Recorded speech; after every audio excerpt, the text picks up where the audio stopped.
Hello, everybody, and welcome to this week's episode of the Ephemeral Orb, the TTRPG series that we're doing. We're on episode 25, which is a number that's cool in maths and stuff. It's we have to do this 4 more times to reach 100, etc. Usual reminder before we go in introducing our players. This episode is posted on my channel, Teeironor. The next episode will be posted on Skoll Shorties channel, link in the description, and in the description. And the episode after that will be posted on Sir Thompshire's channel, or as usual, link in the description, and then around to me, and so on and so forth. Now, before we get into the episode proper, etc., and recap, I'd like to have our players introduce themselves as usual. So, as usual, starting in alphabetical order, DoomGoblin, could you please go ahead? Yeah, hello everyone, it's me, DoomGoblin, and I'm going to be playing Captain Bladebeard, the captured pirate captain who is being tortured and stuff. Yeah. Unfortunately for him. Fun character, yeah. Fun character. That is true, though. Next would be Sir Thompshire. And I am playing Benjamin Aaran, a B-list Avenger apparently, and he's on this very dangerous mission where he'll probably get hurt a lot as usual to save his favorite Captain Bladebeard. Well, also I think for him, he would very much like to finally resolve the Lord Roswell situation now that the opportunity came up. Oh, well, if I can avoid dying, maybe. Yeah. Next would be Skoll Shorties. Yes, hello. I am playing First Mate Buhd, a not captured pirate who is helping and leading the rescue of his very fortunate pirate captain Bladebeard.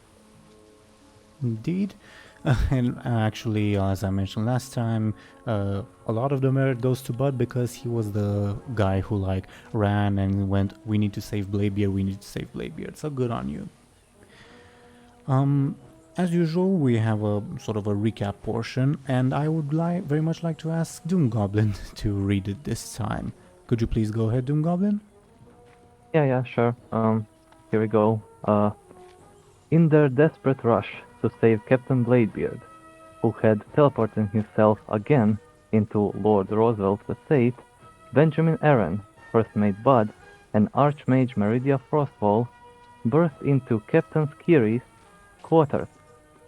There they found the infuriated dragon discussing with a renowned figure of the Alliance, Archmage Khedgar of the Kirin Tor.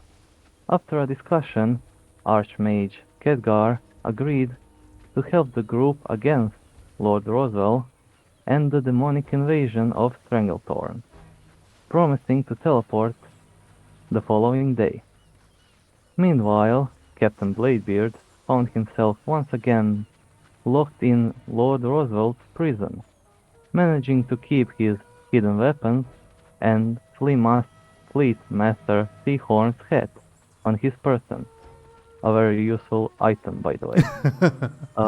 Hey, it's yours. Yeah. Despairing at the lack of alcohol in his prison rations, the pirate captain then faced a new difficulty, as Lord Roosevelt's subordinates arrived to torture him, hoping to thusly lure his friends into an ambush. Informed by Shalan of the state of affairs, Benjamin and Buhd faced a difficult choice. They could either teleport immediately to Captain Bladebeard's aid, potentially jumping into a trap, or they could teleport the following day once Archmage Khedgar arrived to help, but potentially leaving the pirate captain to be tortured for an entire day.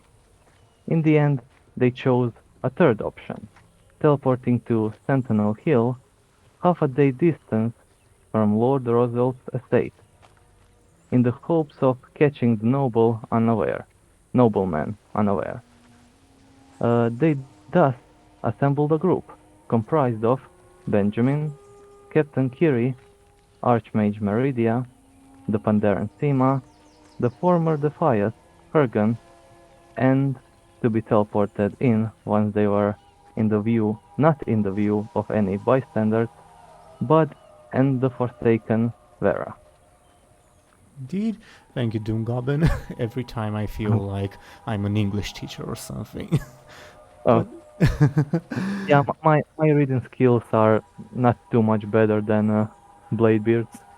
Oh, don't But worry. yeah. Don't worry about it. Skoll is the only native English speaker in this group, so don't worry about it. But yeah, thank you again for DoomGoblin for the recap. But before we move into Sentinel Hill itself, I would propose that we have a scene with Buhd back on the ship. Because just in case you guys tarry too long in Sentinel Hill and Buhd doesn't get a chance to be teleported in. But so yeah, back on the ship, Buhd. You just saw everyone teleport away. Well, you are aware of the fact that you are going to be teleported in later automatically. Benjamin has given you his orb of disguise to use once you are teleported in. Yeah, and you're basically there with Vera the Forsaken. What are you doing? Just to put on the screen. So, how is your day going? She will sort of shrug and say, "It was going a lot better before you polymorphed me." Yeah, that not exactly fun sounding. Vera will go and stop one of the members of the crew and take one of their jackets, and she will begin wrapping it around her head like a sort of turban to disguise herself. What are you doing? Forsaken aren't exactly welcome in Alliance towns. Disguising. Oh, Buhd has magical orb for that. Oh. What's it do? Benjamin say it makes you whatever you think you when you hold it. Can you turn yourself into a dragon and kill this nobleman? Solve our problem? Buhd no think so. Else Benjamin would have done that a while ago. Probably on Bladebeard. She will then shrug at you and continue ripping and wrapping the jacket to make a makeshift turban to wrap her head around. And will also confiscate some gloves to hide her undead fingers and hand. Buhd kind of just gives a thumbs up. He doesn't really know what else to do. He's kind of just really awkward in this sort of vicinity next to the person that they polymorphed. On the crew of the ship, there's also Shalon, but he's a bit of a distance away, again, to not transmit anything to the nobleman unintentionally. And he waves at you. Buhd waves back at Shalon. And he gives you a smile and a thumbs up. And have faith, we'll do this. Thumbs up. Yeah, Buhd returns that. He loves giving those thumbs up out. Yeah. Do you want to do anything else while you wait? No, I think that Buhd is he doesn't have much to do. He's kind of just patiently waiting to be teleported. Okay, that makes sense to me. I was going to remind you of something, but I was going to remind you of the weasel, if that has any bearing on what you're doing, that you guys stuck in with the orc lady in the dungeon. It's funny how we keep insisting about him and we just want to leave him there. Just a friendly reminder, you're free to ignore him.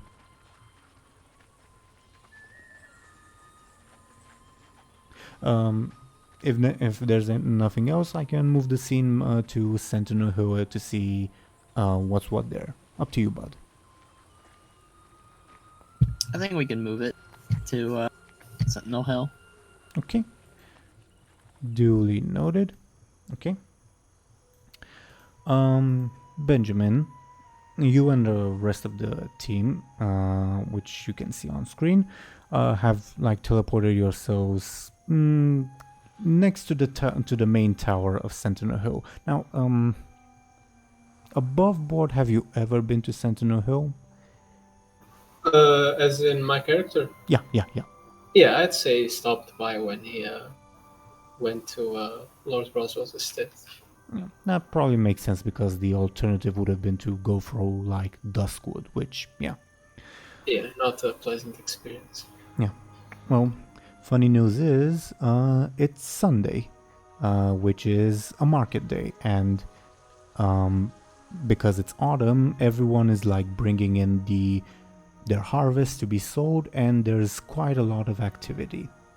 In your group, Meridia is like dusting off her robes, preparing to like talk you guys through security if need be, because she's an all-important archmage and she has ultimate authority, at least in her eyes. Seema is sort of adjusting his weapons. You will see Hergen has removed his mask because he heard that you guys were teleporting to Sentinel Hill, and no fool he realizes that Defias would probably not be openly welcome there, and has hidden his mask. And Kyrie has shifted to her human form, presumably thinking that a human would blend in much easier in rural Sentinel Hill than a gnome. Yeah, what do you do?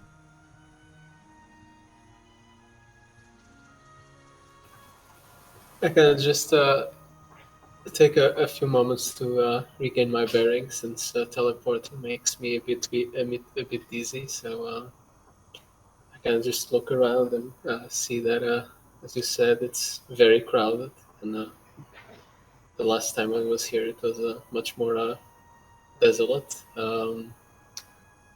So I just turn to the group as in a wait for someone to kind of take the lead, because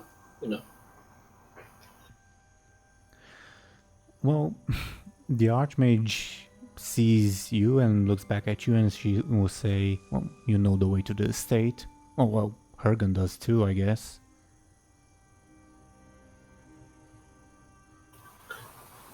So I guess we set off and don't spend a lot of time here then. Hergen will say, keep your head low. Lord Roswell probably has spies here everywhere, especially since it's market day. Yeah, would be a bit useful if I still had my orb of deception, but I guess this will have to do. At least you're a human, unlike, he sort of points at Seema. And Seema will say, got a problem?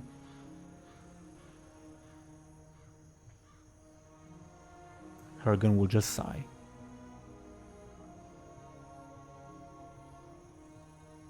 Well, then I guess we should get moving. Yeah. Benjamin, I would like you to roll a careful check. And according to how good the roll is, the more information I'm going to tell you, okay? Okay, with that you would be aware that Westfall is like the main breadbasket of Stormwind, despite all the troubles that Westfall has gone through. You would also be aware basically through the fact that through like your journey through Westfall to reach Lord Razo's estate, that Stormwind also tends to tax the residents of Westfall quite heavily, which results in quite a lot of homeless people, which are usually kept away from Sentinel Hill. So what you're like seeing at the moment in Sentinel Hill are presumably the remaining 3 farmers who came to sell their produce. And you see a few representatives of the Stormwind army who, like, presumably for the war effort, are also purchasing supplies, and they like seem to be led by this lady.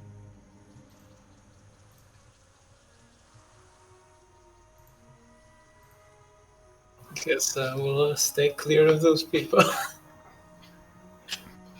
Okay. Hergen will like motion for you to also keep away from those people.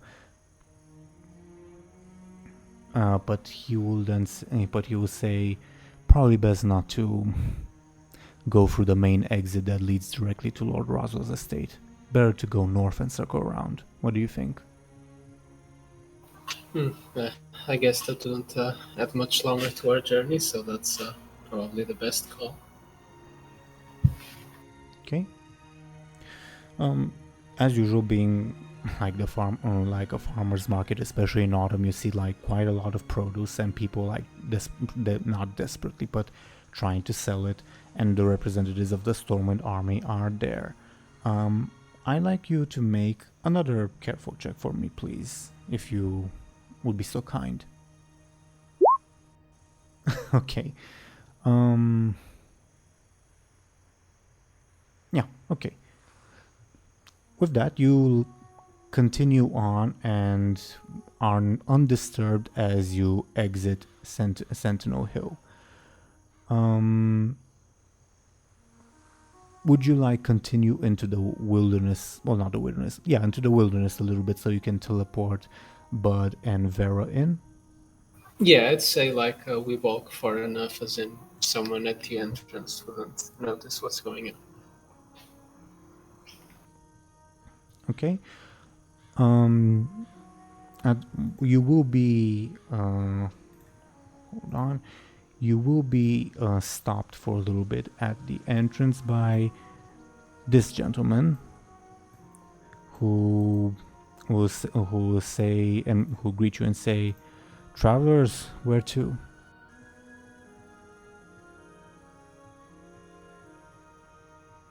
I kind of nudge Meridia since she's the most official-looking person in the group. Interesting choice. She will walk forward very proudly and she will say, "Greetings, officer. I am Archmage Meridia Frostful of the Curantor. I am here on a special assignment along with this group of individuals. Please allow us to pass." The guardsman has a look of like shock and surprise and says, "Curantor? Here? We've got no magic stuff here, ma'am. What's your business here?" Meridia will look a little bit frustrated and say, "It is a special assignment given to us straight from the Council of Six of the Curantor. Now, please move aside." The guardsman will like tense up for a little bit and say, "Can't let you go without a good reason. Westfall is not safe, not as it could be." Benjamin, you get like the inkling that Meridia is going to escalate the situation. Is it dangerous enough not to let a representative of the Curantor pass?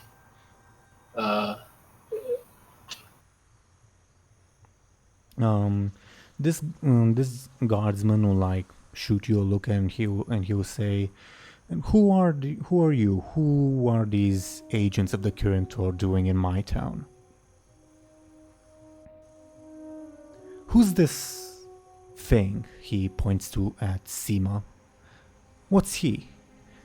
And the Pandaren will say, well, quite frankly, my good sir, I'm your worst nightmare if you don't let us go. And you will see this guy is like motioning for guards to come and assist him. I'm very sorry. He's very terrible at jokes. He is our traveling companion from a very far away land. Is he your circus bear or something? Never seen a talking bear before. N- Sorry, What was that? I thought that was you, sorry. That was Thompshire too. Your microphone is dying, Skoll. Just FYI. Where was I? This guy just asked you if he's like your traveling circus bear, and Seema looks very, very irritated at the, comment. Well, considering everything, he isn't. And I don't think he's a bear. I don't think bears are white and black anyways. He's a Pandaren, was it? Panda what? That's where all these Stormwind soldiers are requisitioning all our food for. Are you one of them people from that continent? And Seema looks visibly uncomfortable, and he'll say, look, can you just let us go? This fancy lady just told you that we are unofficial kid into our business. And the guardsman will like cross his arms and say, till I've properly documented all of you, can't let you pass. Official procedure. And what would that require? We need to verify your identities. We need you to tell us where you're traveling, purpose of your visit, where you came from. Proper form. Benjamin, because you've traveled through Sentinel Hill before, you realize that these aren't just like typical requirements. He's purposely trying to be difficult for you guys because he thinks you guys are annoying and or dangerous. Well, security's tightened since I've last been here. Oh, and when was the last time you've been here? Where are you from? Good question. When was the last time I was here? A month, maybe? I don't know. If you mean Lord Roswell, Yeah. Probably a bit less than a month, yeah. Well, I was here about a month ago, and I guess back then I came from where did they say I lived? You mentioned Elwyn. Yeah, I'll just say Alvin, I guess. The guardsman will like snort at you, and he will turn to. He will ignore Meridia and Seema at first, and then turn to Hergen, and Hergen will like try to make himself be invisible, and the guardsman will like stare at him. And Benjamin, you recognize that he gives Hergen like a very close look, as if he's trying to recognize him from somewhere. And Hergen is like trying to not be seen, but trying. I'll try to inconspicuously get in front of him partially, so that the guard doesn't have like a perfect look. Yeah, he looks at you and says, "You speak for all your group?" Let's say so. All right. State their names, travel destination, where you came from, and like two more guards join him, and he like pulls out like a roll of paper to write on. Benjamin, you would know that literacy is not very common, so this guy is probably like a bit of a higher ranking guard. If that makes sense. Yeah. Before I state that, I just turn back to see if anyone has any issues with telling their name. Hergen again tries to make himself look invisible, and you can guess why. But everyone else like just stays there, like not willing, like not phased. If that makes sense. Well, I guess we'll start with me, and I am Benjamin Aaran, and as a group we came from Stranglethorn. Stranglethorn? Yes. Why on earth would you go there? There was this auction going on, and you know.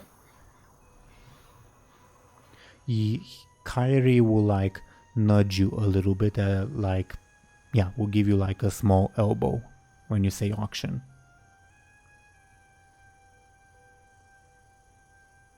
As in, don't say too much, if that makes sense. Yeah, I get it. Okay. He writes your name down. He says, all right, name of your companions? Well, guess you've met Archmage Meridia Frostfall of the Kirin Tor. She looks very proud. Then we've got our Pandaren friend Seema. Okay, your circus bear. Got it? Then we've got Hergen. And then Hergen. we have... Hergen what? What's his last name? Who's this Hergen? Well, I turn towards Hergen because I don't know anything else. Hergen shoots you like a look of, what the fuck are you doing? Oh, this will end terribly. If you remember, Benjamin, like when you guys were talking to Hergen mentioned a few times like, yeah, I told Van Cleef that he should like blah blah blah, so he's clearly not a low-ranking member of a former member of the Defias. No, I didn't think of that. That's worrying. Where's this Hergen? Is he the what's his hair color again? Blonde, brunette? I guess he's like a dirty blonde. I'm not sure. Yeah, sure. Who's the blonde-looking guy? And Hergen will like mutter under his breath, "It's Prince fucking Anduin. Can we go now?" I don't very much like your tone back there. I'm very sorry. We're very tired from our travels.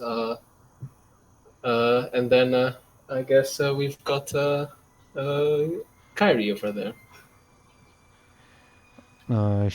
Kyrie will smile and say, actually, let me think for a little bit. She would have a prepared answer, but I forgot to prepare it for her. She will say, name's Kyrie Frostflower. Good to meet you.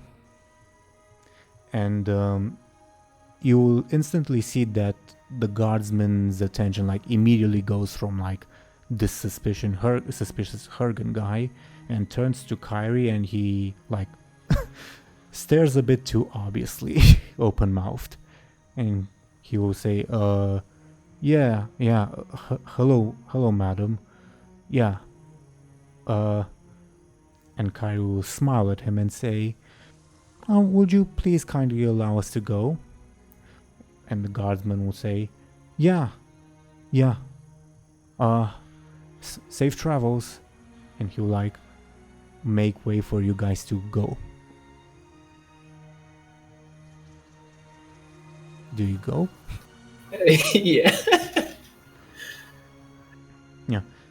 if you were to look behind, you will find him continue to stare at your group. Meridia will whisper to you, "Dragon magic, I keep telling you." Yeah, I kind of was surprised too, not gonna lie. So do you leave Sentinel Hill? Yeah. Okay. For the sake of argument, let's say that you are now like in the sort of wilderness. Well, not wilderness, but you are not like in view of any people. And Hergen will put his mask back on that note.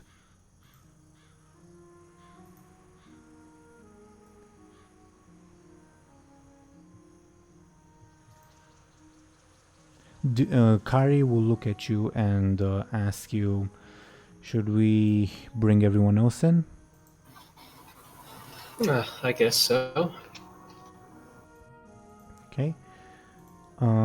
As Kyrie like concentrates to teleport people in, Hergen will look at you, Benjamin, and say, "What the fuck were you thinking? I'm not Hergen here, okay?" Sorry, I was caught up back there. I'm not really used to traveling in groups, so I usually end up leaving and entering places somewhat scot-free, so I'm sorry. Hergen will sigh and say, "Well, I propose that we avoid the main roads." He'll like motion to his mask and say, "This isn't a good sign in Sentinel Hill, but in the wilderness, maybe it will keep us safe." Make sense? I guess so. Okay. And at that point, Buhd and Vera, you will find yourselves teleported in. Buhd, you sort of see Benjamin arguing with Hergen, or well, rather Hergen yelling at him.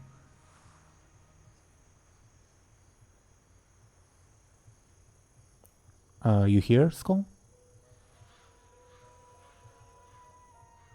Your microphone might be dead again. I'm here. Okay. Sorry. So yeah, you teleport in alongside Vera. It's been like 10 to 15 minutes, not a very long wait. Oh, here. Kyrie will turn to you. You haven't applied like your disguise yet, correct? Or have you? Not yet. Okay. He's going to. Okay. Kyrie will turn to you and say, "Hello, Buhd. The current plan is that we move through the wilderness. Well, at least that's the proposed plan. Everyone agree?" The NPCs. Some good to Buhd. The NPCs will also agree. Hergen will propose that he go in front. Is that agreeable? Yeah. Let's find the Buhd. Okay. And while you guys travel, I would like to have a scene with Bladebeard. Is that okay? Yeah. I guess we'll. Go ahead. Whenever we get back to the group, we'll have Buhd's orb form Yeah. be revealed. If he decides to. Yeah. Bladebeard, as you are in your cell, you have been tortured, but we established... Are you here, by the way, DoomGoblin? Yeah, I'm here. Okay. Yeah, last time we established that you passed out during your torture, and sometime later, you obviously don't have like an exact gauge of time in here, you eventually wake up and find your cell to be empty. All right. You are no longer tied up, by the way, but you are in a lot of pain.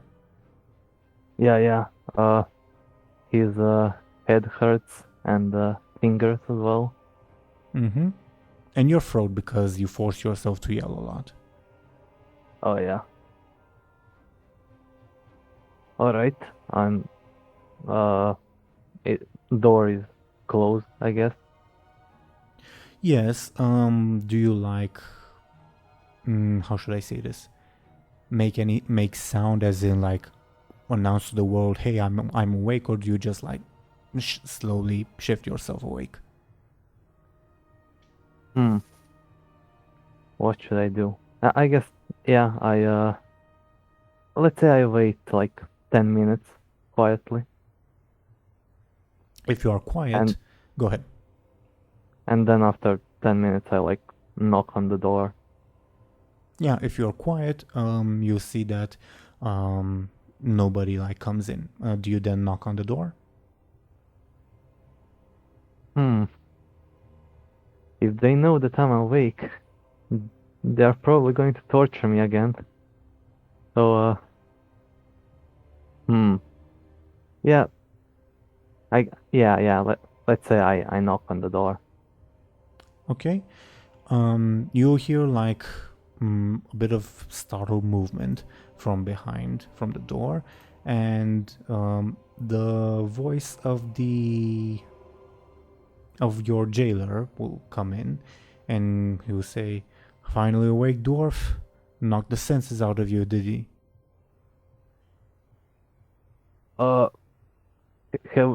Have my have the our did Benjamin come in and was he captured and stuff? Did we succeed? Not yet. I'll go get Janlin so we can start and try again. And you hear like footsteps moving away. I try to open the door. It is locked. Damn it. Unless you like try to lockpick it. I'm going to kind of prepare myself this time. I'll try to take one of my hidden daggers in my beer and like put it in my sleeve, let's say. Okay. If you want, feel free to roll a sneaky difficulty 2. It's going to be easy to create an advantage for yourself. Yeah, that's nice. Yeah, creating an advantage. All right. Difficulty 2. Yeah, I it's have +4. 5. yeah. You create an advantage with style. What would you like this advantage to be called? Prepared to backstab. Okay. And because it's with style, what does that mean? You Do I get 2 get, like- charges on it, basically. Oh yeah, great. Amazing. Here it is, right here. Okay. Eventually you hear footsteps coming in your direction from the door, and you will see like the handle beginning to move from being unlocked. Feel free to interrupt me if you want to do anything at any point, okay? Right. Yeah, the handle begins to get unlocked and the door starts to open. And first comes in your jailer, as usual. As the door is open, will say, "Step back, dwarf." I step back. Or I guess he didn't even move. He's still sitting. Oh, okay, fair enough. Then enters your familiar sadistic torturer. Well, one of them at least. She enters the cell. At the moment, it's just the 2 of them. Say, Unfortunately, your friends seem to have abandoned you, Captain Bladebeard. Well, at least I still have you, right? Did you bring me some alcohol? Anything?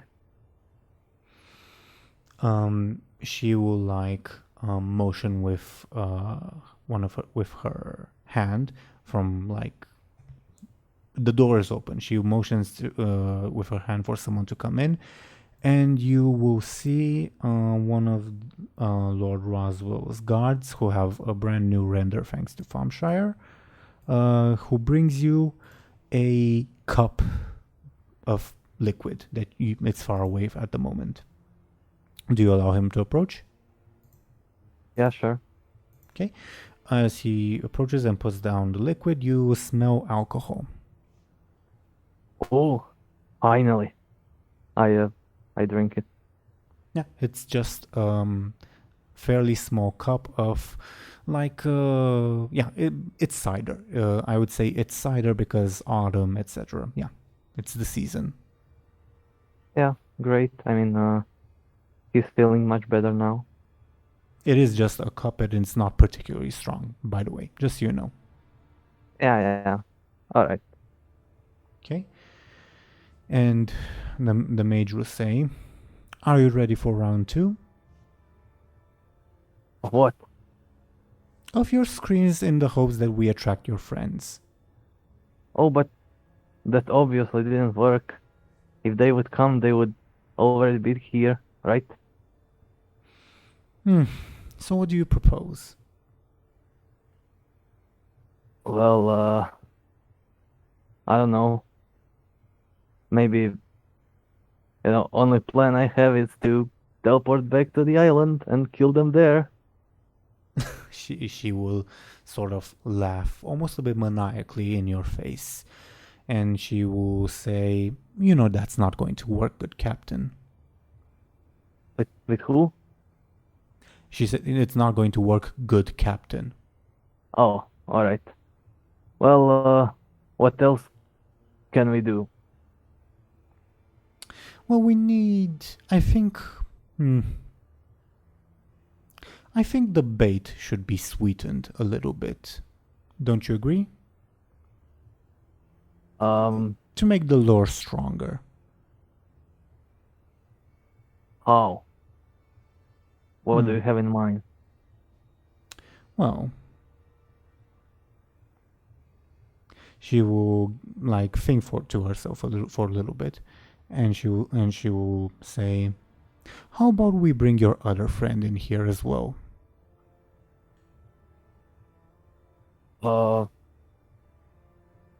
Shalan? If that's his Him? name. The elf, Well- your companion who joined you in your first intrusion here. Wait, oh no. Can he still hear me? Can he hear everything I say? I can turn the reverse transmitter on and off at will. At the moment, he cannot. Oh, maybe they think you killed me. That's why they didn't come to save me. So we should continue torturing you to establish the belief that you are very much alive. No.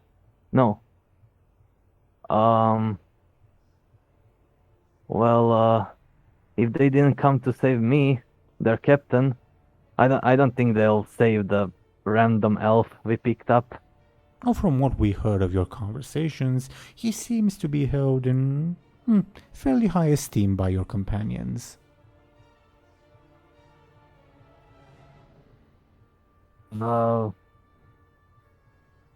I mean, I'm also held in very high esteem, and where are they? They didn't come. True. Quite true, but if there's more than one person that's quote-unquote held in high esteem, the bait will be all the more tempting. But what if that doesn't work? Then we'll have a elf that can do magics in our base. She will chuckle and say, "Trust me, I can do magics far better than he can." Well, he can make things smell better. He can probably make things smell worse. We'll have a pretty smelly castle. Think about that. She chuckles for a little bit, and she will say, "I think we can go with the kidnapping of your friend plot. And if they still don't come after that, maybe you'll kidnap a few more of them." Can we just teleport him, or does someone need to go to the island, or how does this work? Somebody would need to go, but I think I have someone in mind that would be quite suited to the task. Don't worry your pretty little dwarven head, Captain. Are you saying that I should go? Of course not. She openly laughs at you a bit maniacally, and she will say, No. There are some other people who can go.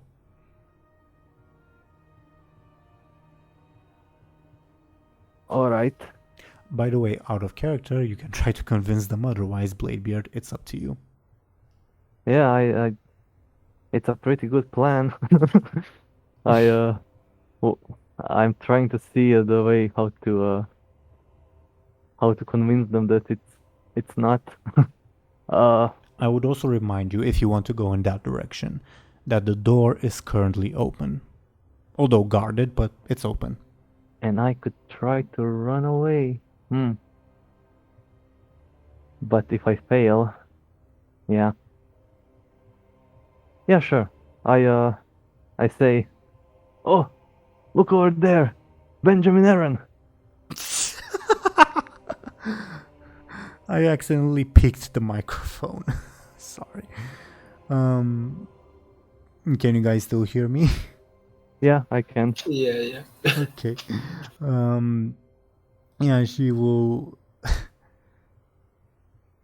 Bladebeard, roll a flashy difficulty 4. Flashy. All right. They obviously will not believe the lie. Even I would not accept it, even if you decided to use your stunt. But it's all about flashy. Maybe your performance is convincing enough to even though they realize it's irrational, to look in that direction for a second. Okay. Yeah, I think it's a reflex most of all. Yeah. All right. Said, I said. have +1, so I need to get at least 3 pluses. All right. 2. All right. I can use a stunt to succeed, right? Or I can use a fate point. Yeah, you can either use a fate point, or if you can justify it to me, you can use the advantage you created earlier. Up to you.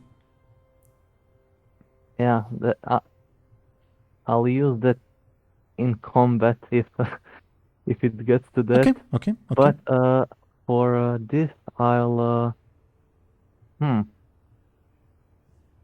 let's say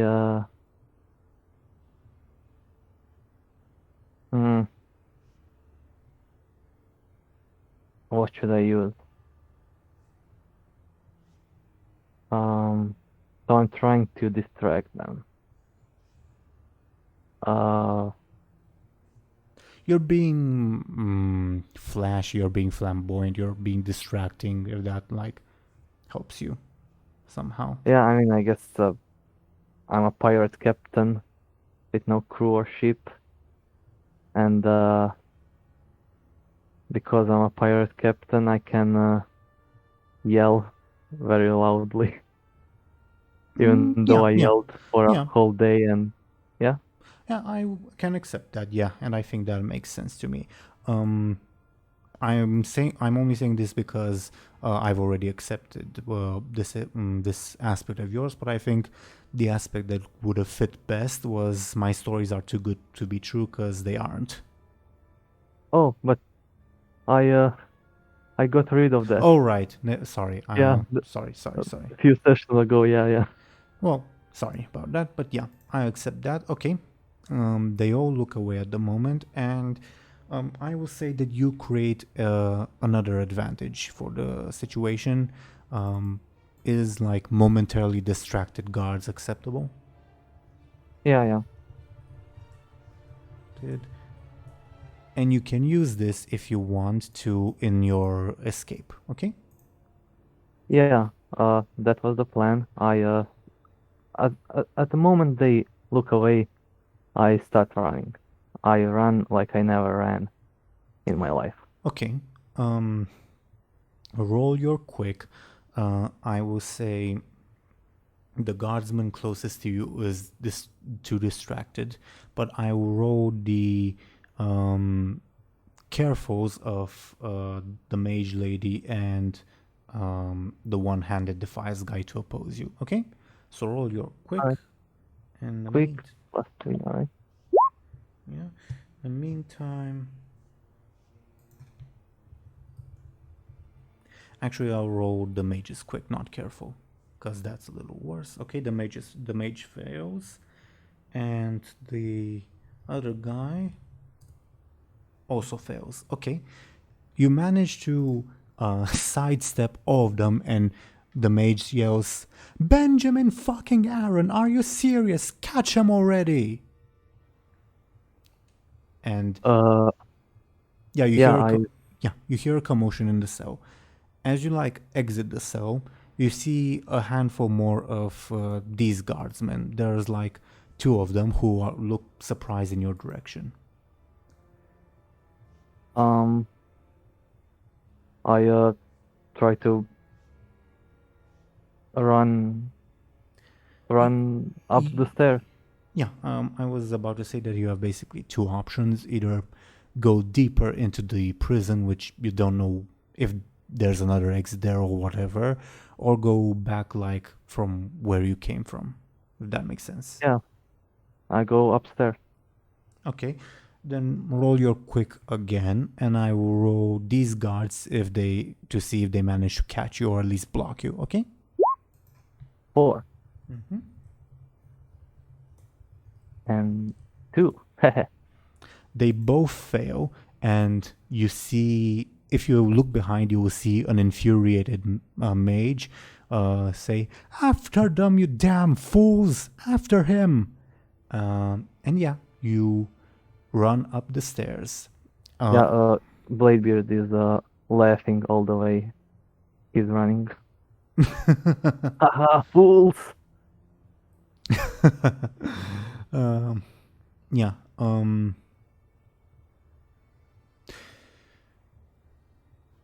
Question for you guys: continue with Bladebeard or return to Benjamin, Buhd, etc. Up to you guys. I think we can go back to us for a bit, I guess. Yeah, sure. Okay. Then I'll get rid of all of that. So basically, you're saying I managed to escape and I'm fine now. You managed to escape the dungeons, not the tower itself, and certainly not the estate. All But right. at the moment, you are not in immediate danger. Make sense? Great. Yeah. Okay. Yeah. Benjamin and Buhd. Actually, how should I say this? Benjamin, while I prepare something, can you do me a favor and roll another careful check, please? While I prepare the background. And can you please tell me what you rolled, because I cannot see it at the moment. I rolled a 2. Okay, well, one thing you would know, Benjamin, this is some general trivia from your general sort of education as a human, basically. And that is that typically the nobility in Stormwind, in the Kingdom of Stormwind, doesn't always own land. That's more of a thing in Lordran or Gilneas, or regardless in the northern part of the world. Now, you know presumably why Lord Roswell owns this much land, with his merits in the war against the orcs, and that he practically conquered that land by himself. You would also know, how should I say this, that he has, his estate is basically surrounded by a few farms of worked by peasants who are subservient to him. I'm basically telling you this because I would like for you, Buhd, and the rest of your NPCs to discuss how do you approach this. Do you just walk into the front door? What do you do? I Are we at his lands already? Sorry? Are we at his lands already? No, let no, the no, no, others- no. You have time to travel. You're traveling at the moment. As I said, it's morning at the moment. You arrive near sunset. If that makes sense.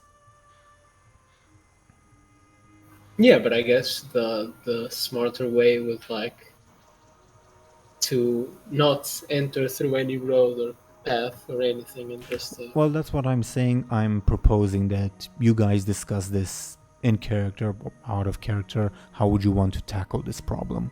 okay. So as you are walking, Hergen will turn back to you and say pretty much what I just said. So how do we do this? Walking right in, guns blazing. Well, with all due respect, seems a bit more dangerous. Yeah, I guess the best option would to try to enter through some sort of a field or some sort just not through any main roads or paths, so that we avoid guards and peasants and whatever. Fortunately, Lord Razo has informants all over the place. There probably were a few in Sentinel Hill too, being honest. The roads will definitely be guarded. So as you said, we should probably try sneaking in through the fields, through the farms, but his estate is surrounded by farms, no other way around it. Well, then maybe we should find a field that still has crops. That would be easier to cross without being noticed.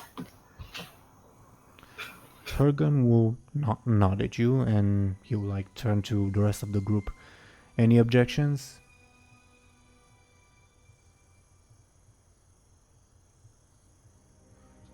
This is also an invitation for Buhd if he has any alternative plans. Should Buhd use magic stone? Yeah, I guess you should. We should be coming across people anytime soon, so you better be prepared. Okay. And speaking of transformations, I must ask, Kyrie, why a gnome? It's not necessarily the most, let's say, imposing form for a captain. Kyrie will chuckle at this, but before she can respond, Buhd, do you use Benjamin's orb to transform? Yeah, he used it after Benjamin told him to. Okay, so definitely before Kyrie can respond. Let me put on screen Buhd's... where did I put it? Here's where I put it. Buhd's new look. How should I say this?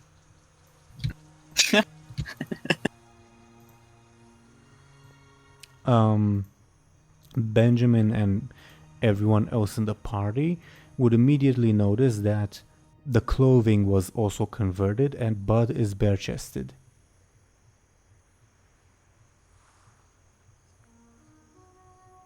What is Draenei now? You see you see Hergen and Vera facepalm, and Meridia says, "What do you think you're doing? Cover yourself up already." Oh, where'd Buhd's shirt go? Oh yeah, were you still wearing your shirt? I think it's gone, I guess, then. And honestly, I think both me and Thompshire forgot about this when we were talking about this, about your shirt. I don't know. He might have misplaced. Yeah, he just used it as a blanket and forgot about it. Who knows? Yeah, I think he might have misplaced it. Sure. So yeah, the Archmage yells at you to cover yourself up already, for light's sake. Hergen and Vera facepalm, and Kyrie just looks slightly amused. I am just speechless and like with my mouth agape, and then I just cover my eyes. What Bud's supposed to cover? You're... in the name of the light. How are you so stupid? Bud's sorry. Well, I guess he did turn into a Draenei like we asked him. Just not the right kind, I guess. Did Bud get Draenei wrong? Kari will step in at this point and say, she means cover your chest, dear. Noticeable. What part? The protruding parts, I should say. Oh, okay. These.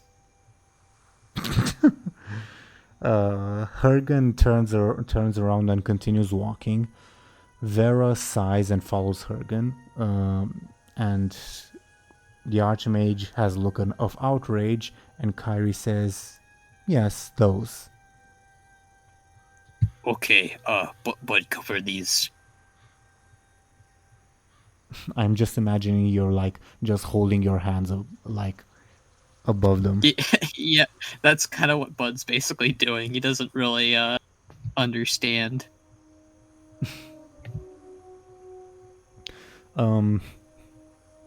Kyrie will turn to you, Benjamin, and say, maybe lend her your shirt.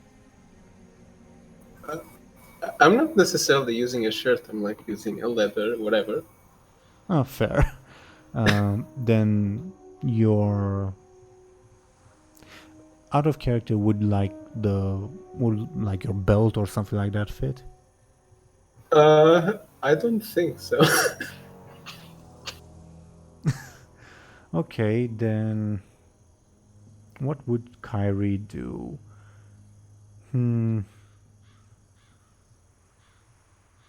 She would stop Vera from going, take her makeshift turban, and give it to Bud to use. Bud kind of just wraps it around the area that they keep talking about. I'm curious what's Benjamin doing in the meanwhile. I've still got my ass covered, and I'm still in shock because I never considered that I could use the orc for that. When Bud has more imaginative than Benjamin. Sure. Fortunately, Thompshire also made a covered up Draenei model for Bud. Yeah, initially we were expecting that like a peasant would like throw you some rags or something, not that it would be Vera's turban, but sure. I think Either works. Yeah, I think so. It's just that Vera will have a bit less of a disguise at the moment. At this display, the Archmage will say, "Oh, in the name of the light, Benjamin, how do you tolerate this man?" I'll be honest, I didn't even know you could do that with the orb. What do you mean you didn't? What do you mean you didn't know? You can literally turn yourself into anything. Well, guess I didn't experiment much. She will also like turn around and follow Hergen, who has walked a bit ahead of you guys. What did Bud do? Why is everyone so mad? You know, but I can just motion him to follow the group as I talk.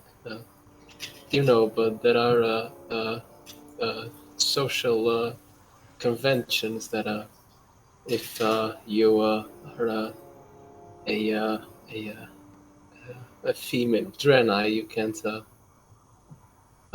walk around bare-chested like you. That's weird. Bud walk around with no chest on or shirt on. Well, yeah, I guess, but If there's ever next time, maybe choose a male Draenei. It's less trouble. Oh, but it's kind of fun. You will hear Kyrie chuckle and say, mortals do have the weirdest hang-ups. Would agree. Those things are usually just for feeding your children, you know. At least that's their intended purpose. Oh. Oh, That make come a lot on. of I'm sense. imagining things now. Don't say that. Oh, Bud is a proud mummy. And I walk ahead and join the rest of the group.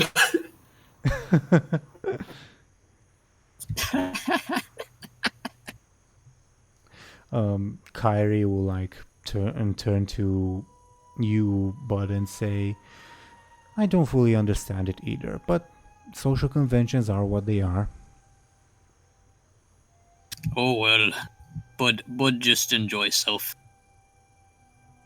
Kyrie will give, still with like an amused smile on her face, give you a shrug, and like also move to rejoin the rest of the group. All right, Bud follows after them. Now, He's kind of just playing with the idea that he has a tail right now. fair.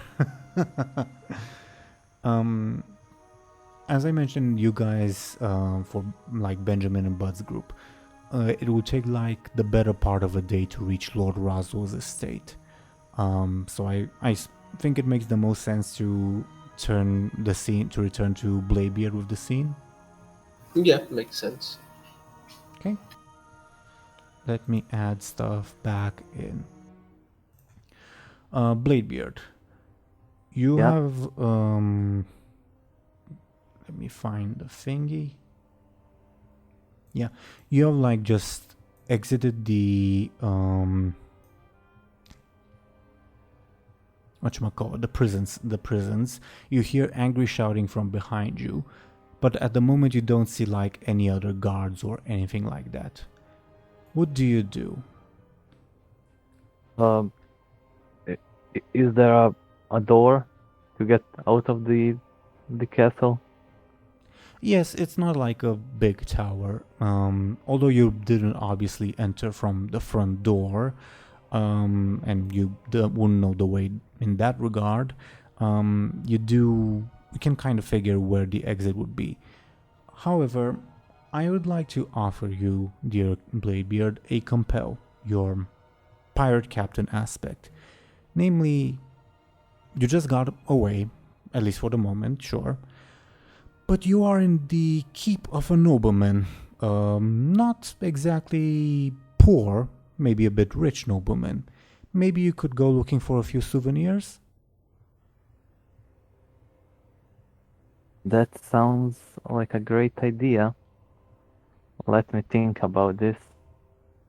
Of course. This might end up really badly. So, if I agree, Basically, the terms of the compel, like the technical Yeah. part, is that instead of going to the exit, at least at the moment, you are going to go back upstairs, maybe not to the nobleman's chamber itself, but you will start like looking around, looking for possibly a treasure room or anything like that. But if like things get too serious and you're like surrounded by guards, etc., I obviously will allow you to try to escape without taking anything. Make sense? yeah, I'll take it. Okay. That makes sense. And yeah, Okay. why not get richer along the way? Sure. So yeah, at the moment you just escaped the prison. Again, you hear angry shouts from behind you, but at the moment the coast is clear. And you decide to head further into the tower. Can I get a sneaky roll from you, difficulty 2? Oh yeah, I'm going sneakily. Well, yeah. All right.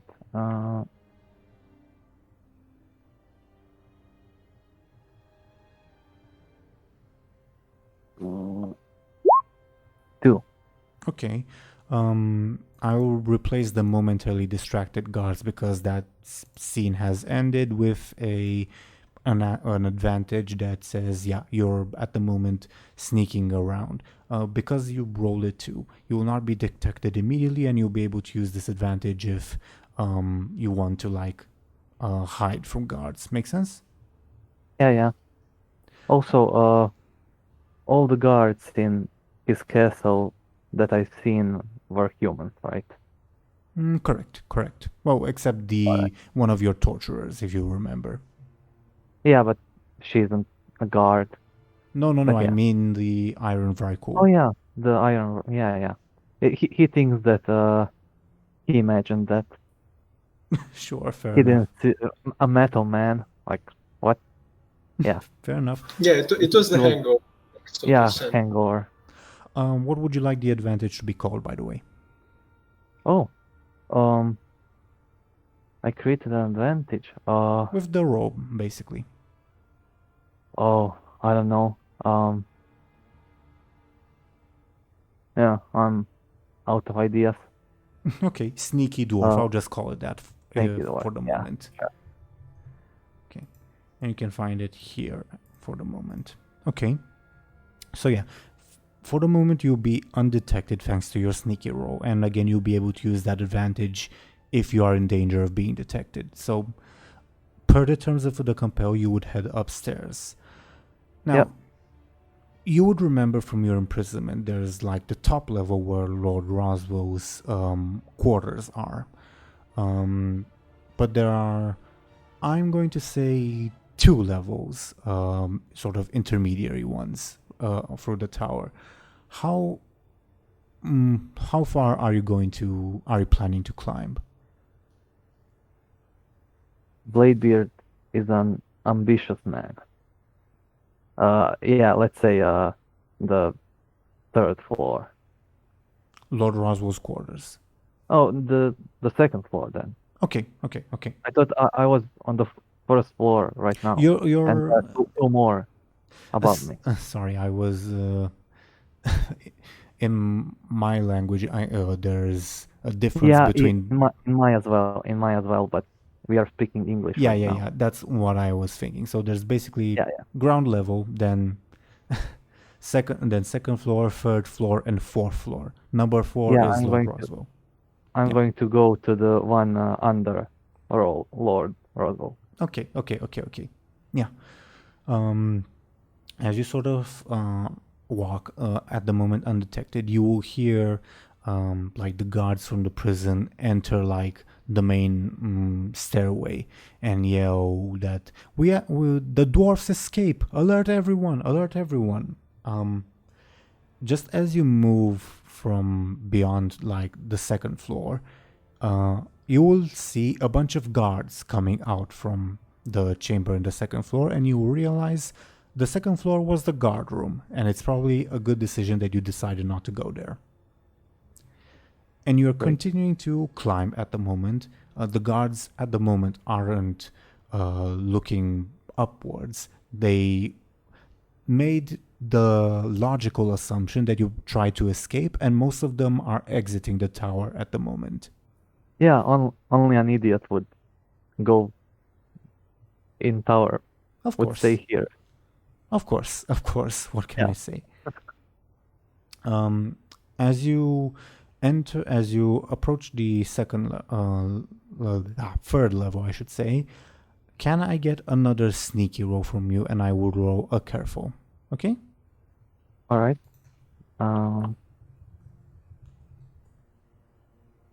A tie. Oh wait, I didn't roll. Oh. That was my previous one. Okay, sorry. I'm rolling right now. 5. Oh, wow. Okay. With that success, you see like a couple of guards rushing right past you as they go downstairs. They did not see you. Yeah, I hide in, I don't know, a barrel. Oh yeah, behind like a table or something. Yeah. Okay. As you reach the third floor, the penultimate floor, yeah, there's an entrance that leads to another chamber. Do you go in? Yeah, sure. Very slowly, sneakily. Mm-hmm. You will see that it is, for the moment at least, unguarded. And as you enter, you realize that this is Lord Roswell's, well, the place where he keeps some of his precious artifacts. Oh yeah. The light shines upon me. And I will put 3 of them that manage to catch your eye on screen. And feel free to tell me if there's any that interest you. Okay? All right.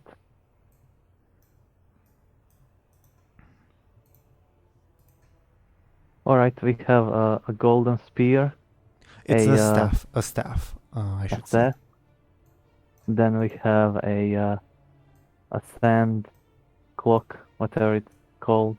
This is what you see from like a distance. If you approach, I will tell you more details. Make sense? Because Yeah, you will see them up front. Let's go toward the golden thing. The staff on the left. Yeah. Okay. As you approach, can you roll for me a careful difficulty 4 to see if you realize something about it? All right. 0. Great. Okay.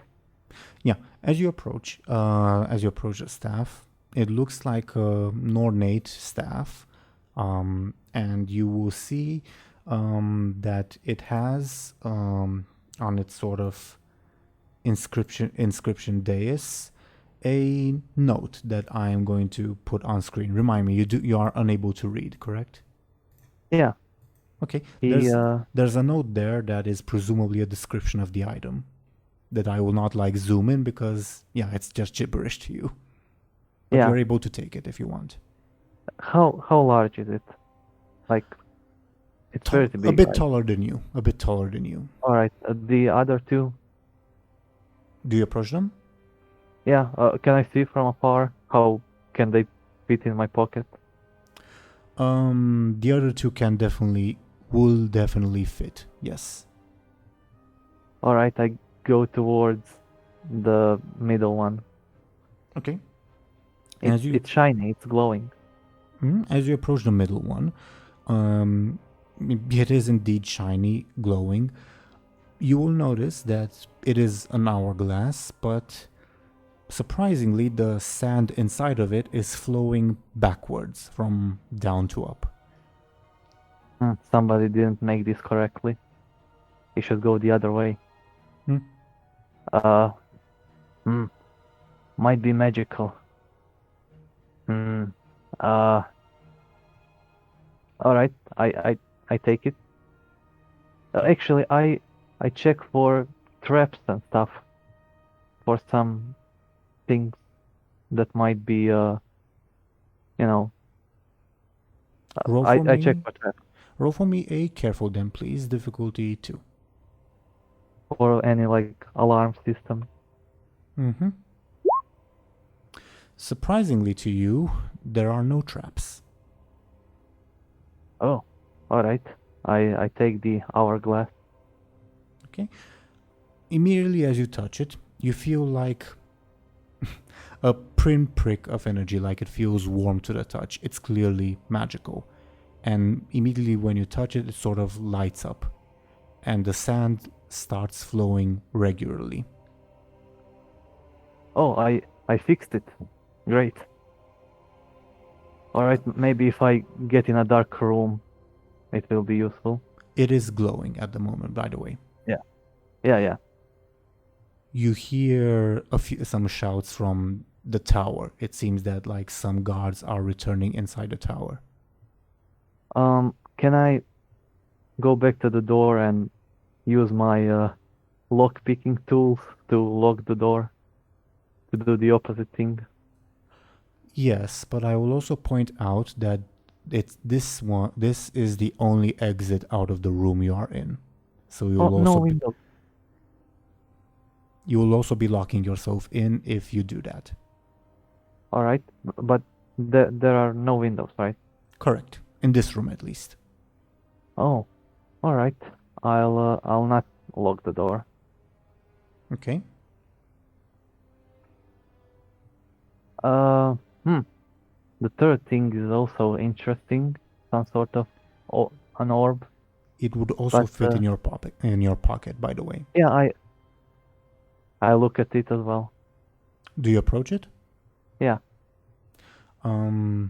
It seems to be a like you see, sort of a glowing blue with green spots orb held in another green thing. Like with the other two artifacts, there's also an inscription for them, but again, you cannot read. And unlike for the staff, you cannot take like this artifact's plaque with you, if that makes sense. Make sense? Yeah. Yeah. Do you like try to take it into your hands, or? Can I take it by the metal thing? Oh, yeah. Sure. Yeah. Do you like? I don't touch the glowing orb. Do you like try to look at it, or do you just take it? Yeah, I look at it. Okay. As you look at it, you see that the glowing orb starts showing you an image, and you will see, well, an ocean landscape, for lack of a better term. And in it, you will see several ships. Can you roll for me a careful check, difficulty 2? All right, careful. 5. Whoa, very nice. Okay, with that roll, I will tell you that because you're a member of the Blackwater Raiders, you recognize that the ships you see are ships that you would recognize as some of the most important ships from the Bloodsail Buccaneers. However, when you look at those ships, you will see that their crewmen are not Bloodsail Buccaneers. In fact, most of the crewmen seem to be undead. Oh. What's this? Is this my future? And you, as you continue like looking into it and analyzing it, with your roll, because you rolled such a good roll, I would tell you that you see like a brief shot of like the sky or something like that, basically to like give you a sense of direction. You realize that this fleet of ships is somewhere in the middle of the, well, not quite the middle, somewhere in the Great Ocean, like to the west of you, and you would realize that it is heading towards Stranglethorn Vale, to the southern tip of Stranglethorn Vale specifically. All right, so this is something that's happening right now. All right. Do you continue looking? Yeah, sure. Or actually, no, I don't. I take the orb. I take the thing. Okay. Or put it in my pocket, right? It would definitely fit, yes. And you leave the staff. And yeah, I'll leave the staff. Or actually, it would slow me down, but I can also throw it at someone if they see me. Yeah, I take the staff as well. I take everything. Okay. Do you also take like the note that is accompanying the staff? That would be a smart thing to do, so no. Okay. Then immediately as you touch the staff, you roll for me a you feel like a presence, not like in the staff itself, but like as if the staff is a conduit, if that makes sense. And it is someone trying to talk to you. If you want, you are also able to refuse, to say, no, I allow this to happen. If you want, you can roll a forceful difficulty 4 to like push away this presence who's trying to talk to you. No, I allow it. Okay. You hear the familiar voice of a troll woman who say, Bladebeard, be that you? You have my grandfather's staff. You recognize the voice of Zulgalga. I like look around. Where are you? Do you Show stop? yourself, Do we- you keep touching the staff? Yeah. You Actually, I take the staff in my hands and I'm like prepared to fight. you hear a chuckle in your mind and say, "Oh, my dear captain, you do not know what you're beholding. This staff belonged to my great. She will go on for quite a while. Great. Yeah, I know, I met him. Shango. Not him. A few generations before that, but still. Where are you? What did you do to my crew? Show yourself. My question first. What should be doing in Westfall, my dear captain? Don't you want? Aren't you try, trying? Go ahead. I try to find her. I look really carefully around the room. You see absolutely no one. I know what's going on. I already saw you on Kiz's ship. You're an illusion. Like what Meridia did. If that makes you feel better, Captain, I would very much like that you could bring that stuff to me. I can make it worth your while. Of course, so I could stick it up your ass. You witch. And you will hear like the voice recede from your mind. You are no longer in communication with Zulgalga. But you get, well, actually, roll for me a careful difficulty too. Alright. 1. Okay. Yeah, the voice recedes from your mind. Alright. I take the staff. I'm holding it in my hand.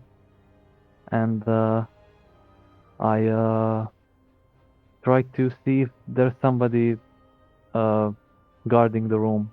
Has anyone returned? You would be hearing like guardsmen in the tower, not like the full army of them. Most of them have like gone outside to search for you there, but you do hear like a few of them run into the tower, and since you like spent a bit of time here, you hear a few of them running upstairs. All right.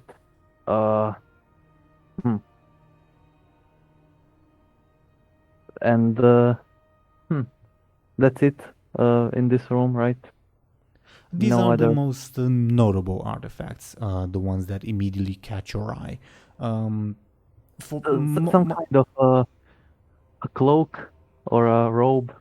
Well, not really. There are other artifacts in this room, but they are more of like archaeological interest. Like you would see like a fossil, like some broken pottery that seems ancient, stuff that I probably would not seem worth carrying to you.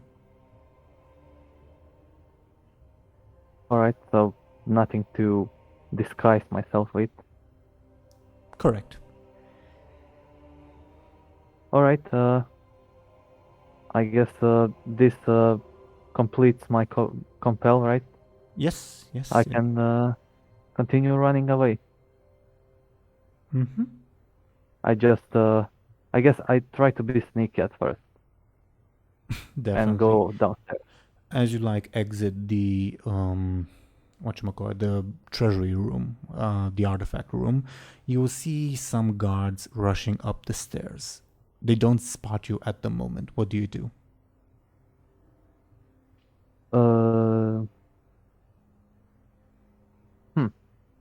I go back into the room and wait for them to run past me. Okay. I'm The two. like looking. I don't close it all the way. Okay, the two of them enter the room. Oh, uh, I see them coming towards the room, right? Sure. You have like a split second to try to hide yourself. If that's what you want to do. Yeah, exactly. I try to hide myself. I don't know, inside of a fossil, or I pretend that I'm, I don't know, Sure. like sure. a museum figure. Sure. Very Looney Tunes like. Okay. Yeah. Roll for me your sneaky, and now roll their careful twice. Okay. 6. Oh, nice. Okay. They do not spot you. I will roll their careful again, but for something else. Okay. Oh, to see if artifacts are gone. Yeah. Correct. I guess. Okay. One of them will say, "Some stuff is missing. Lord Roswell, the intruder could still be in the tower." And both of them immediately rush out of the room, and you hear shouting in the hallway, "The intruder could still be here. He's taken some artifacts." All right. And I guess the room they would least expect me to be in is the one they were just in. So maybe it would be the smartest to stay here, or maybe just to run away. Decisions. I'll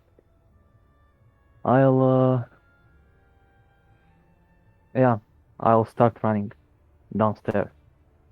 I'm assuming that you are not trying to be sneaky anymore if you do that. Yeah, let's try to be sneaky at first. Like they are obviously not. They're having their backs turned away from the room. Okay. I assume. For So the- I try to like sneakily go downstairs. Okay, you will see that at first you do not need to roll because of these two guards. One of them has run upstairs to presumably alert Lord Roswell, and the other one has gone downstairs to get more guards to return to the tower because, hey, the intruder is probably still here. Yeah, wait. So Lord Roosevelt is presumably unguarded right now. Or at least he doesn't have as many guards. Yeah.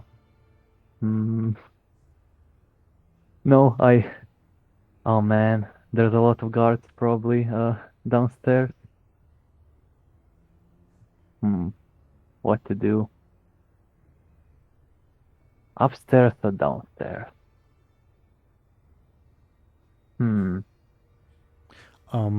By the way, Benjamin, Buhd, since I don't want you guys to feel excluded or something, you are free to like advise Bladebeard or like compel him, up to you guys. He's stupid, so advice isn't really very in character, I guess.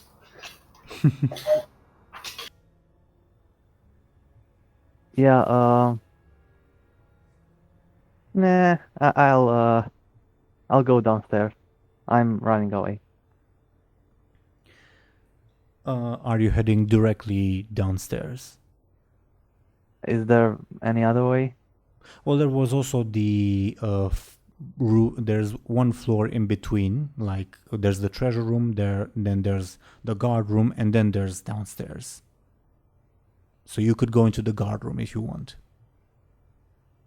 Oh yeah, they all left.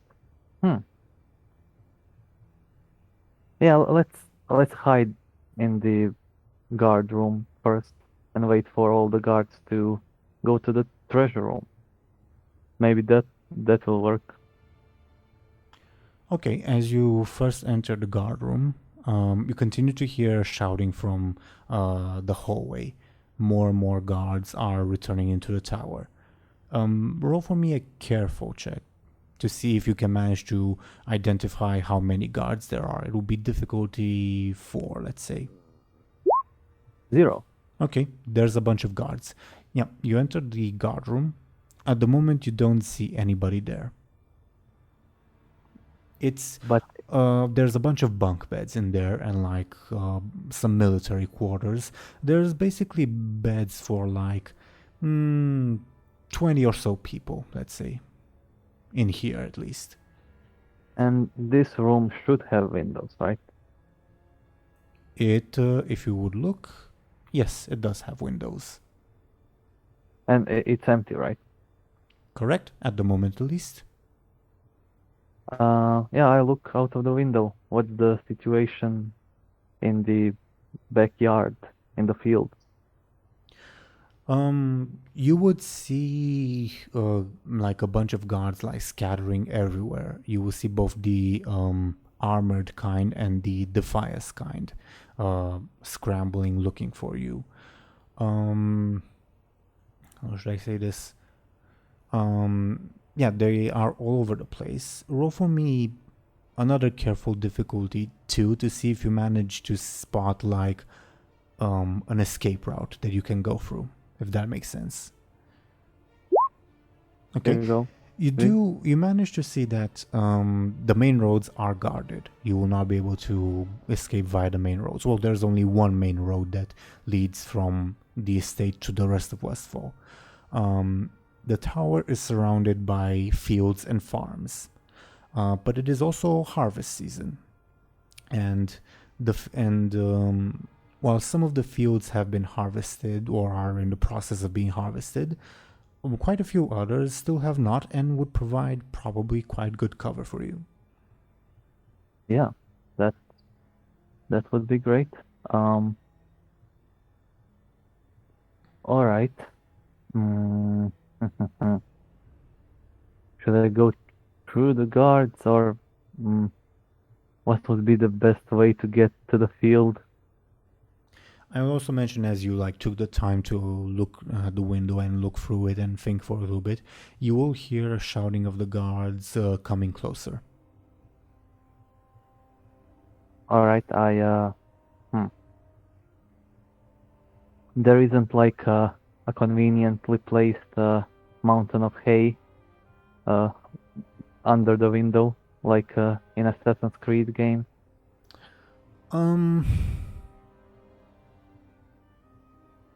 And I would probably die if I well, it's jump. I would say, because like it's not your first escape from danger, there isn't like a bit of hay for you to well, actually, you can attempt to make a jump into a nearby tree. There's that option. Or you can try to like directly fall and try to like cushion your fall or duck or roll while you fall, etc. I will say that the fall is survivable for you because it's only the like second floor, first floor. Yeah. Yeah, I'm holding the staff. I'll kind of, I don't know, somehow put the staff on my belt, kind of, I guess, awkwardly, because it's larger than me. Sure. And I guess this is like the place where soldiers sleep. There should be some pillows, right? Yep. Yep. Yeah, can I use them to You make de- my fall even? You definitely can attempt to do that, but I will say that like anything you do as you like do it, you will hear voices coming closer. Make sense? Yeah, I quickly take the largest fluffy thing I see, and I guess I jump into a tree. Okay. You open the window and try to jump.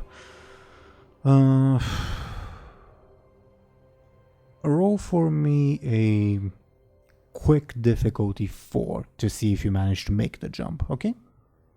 Quick, alright. I need to just get +1 for this. And I get +2. Great. Very good. You manage to make the jump. The pillow is unnecessarily, in fact, it like actually encumbers you a little bit. You make the jump into the tree. You can make the assumption that because you left the window open when it wasn't, that the guards will eventually realize where you went. But for the moment, you are scot-free. All right. Around me, any guards?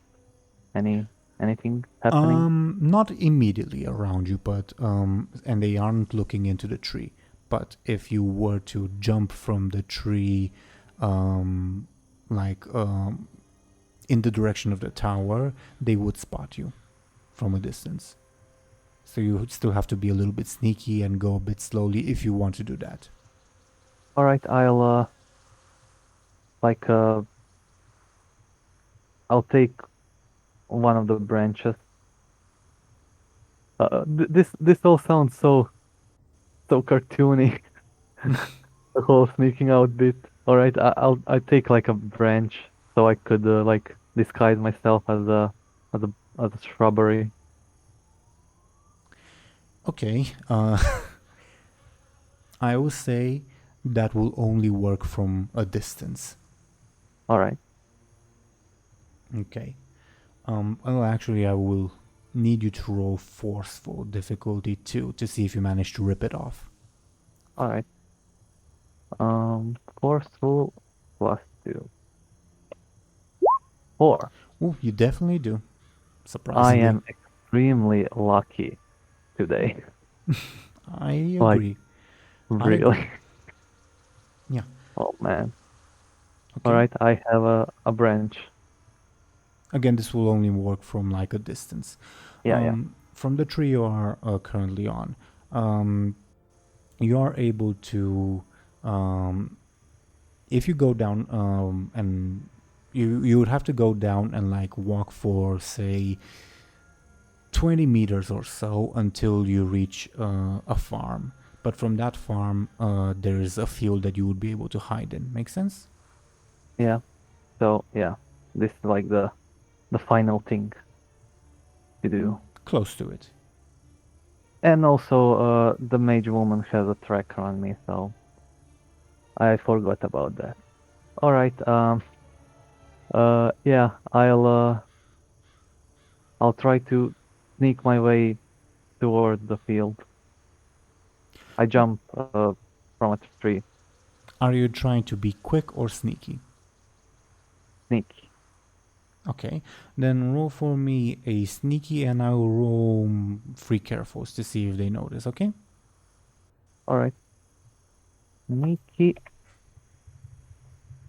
6. Yep. You Oh, managed to boy. go you managed to go unnoticed. Well done. You are now in the field. And at the moment at least, I will not require any more rolls from you. You would be able to run away, at least for the moment. All right. Now, this is the difficult part. Where do I run to? I assume I do have like a compass, right? I'm a pirate captain. Let's roll sneaky and I'll roll careful to see if the guards took it from you while they were searching you, okay? Actually, I am a pirate captain. I know where the sun is, right? It's sunny. Yeah, Do I know where the north is? definitely. Or actually, the east? You'd know all the cardinal directions, yeah. Yeah. All right. I would say, just to like give you a bit of indication, to the south, you will see mountains and hills. Lord Roswell's keep is built sort of next to some hills and mountains. To the north, you see fields, and to the northeast is the road that leads to the rest of Westfall. Make sense? Yeah. I'll Yeah, let's go towards the road. Northeast, you said, right? Yes, but I will also mention that you saw from while you were working through the window in the tower that you saw that it was heavily guarded. Yeah, I'm not going to jump out to the road. I'm going to stay close to the road, in the field. Okay. That makes sense to me. All right. I'm hiding in the fields next to the big road. Okay. I will. There is quite a bit of how far away from the road are you going, like in terms of like meters or feet? Mm, uh, let's see. I don't know. 10 meter. Oh, okay, you're cutting it close. Okay. Then I will need you to roll. You're trying to be sneaky, correct? Yeah. Okay, then I will need you to roll just one sneaky, and I'll roll a bunch of carefuls. Okay. If you're cutting Alright. it that close, okay. But I mean, it makes sense. I can't see the road if I'm too far. Fair. 4. Okay. Uh,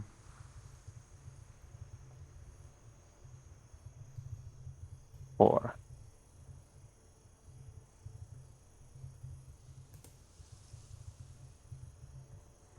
and I'm actually going to spend one of my fate points on the 4. Can I ask something? You know, Yeah. I remember that at one point you said that if I'm the only player in the scene, you only have one fate point, right? Correct. And And you use it to oh, actually, compel me. you are correct. I would not Oh. have the fate point to improve that roll. You are entirely correct. My Yeah, apologies because thank you.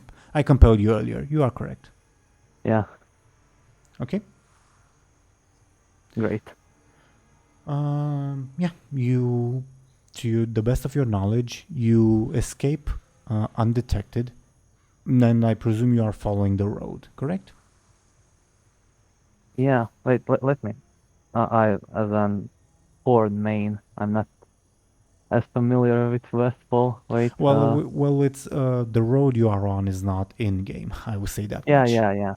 I'm just trying to think. Should he like go towards the sea, or should he try to find like a village or something? I mean, we pirate captain, but I assume we can't swim for long. I will Hmm. also say, as far as you look in any distance except south, all you see are fields, or at least, yeah, fields. To the south, there Yeah, are hills and like further up mountains. So if whichever distance you decide to follow, yeah. I'll follow the road, the country road, okay, okay, to take me home. All right. okay, okay, Alabama, Hmm. okay. Then eventually, uh,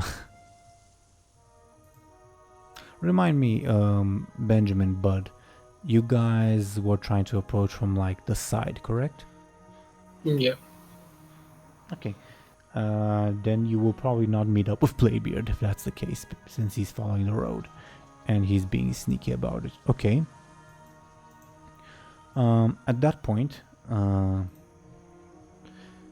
let's say some time has passed. Bladebeard, as you are going, you continue to follow the road no matter how much time has passed, correct?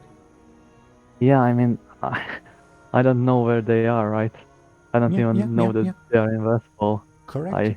Yeah. Eventually, you would reach a fork in the road that leads. One fork leads to the east and one to the west. There is a signpost on the road that says to the east, Duskwood. To the west says Moonbrook, Sentinel Hill, Stormwind. All right. Nice leather. Um, Oh, right. I forgot. yeah. Sorry. But Bladebeard knows the map, so he can assume. I guess he'll go Which way did you say? East or There's one west? that goes. What's your question again? Sorry. Is there any road that goes? I don't know, west? Yeah. All right, I go with the west road Okay. because You're, west. you're, you're gonna Yeah. die, Blade. Okay. Okay. You take the west road. I should mention above board to you, Bladebeard.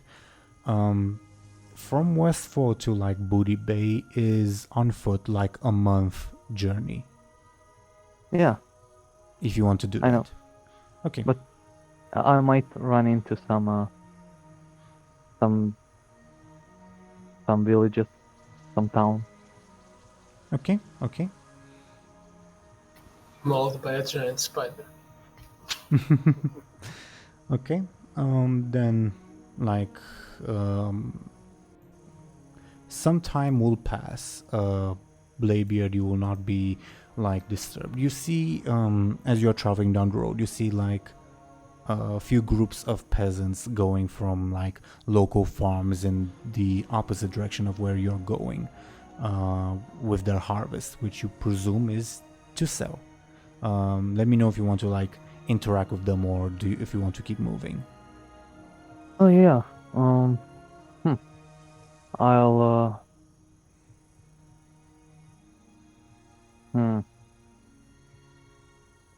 I'll approach them. I'll leave the golden staff somewhere in the field, and I'll go towards some random farmer guy. Yeah, you see like a couple, like a husband and a wife. They're driving like a carriage of hay, and as you approach them, the wife will say, "What in the devil?" They look very surprised to see you. Greetings. The husband will say, "Look, it's what me mom used to say. It's one of them shorty ones.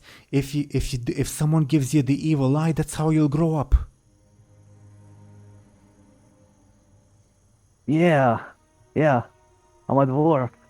Get away from here. We don't want your evil eye. Get away from here. No. You heard wrong. Dwarfs bring luck. They bring good harvest.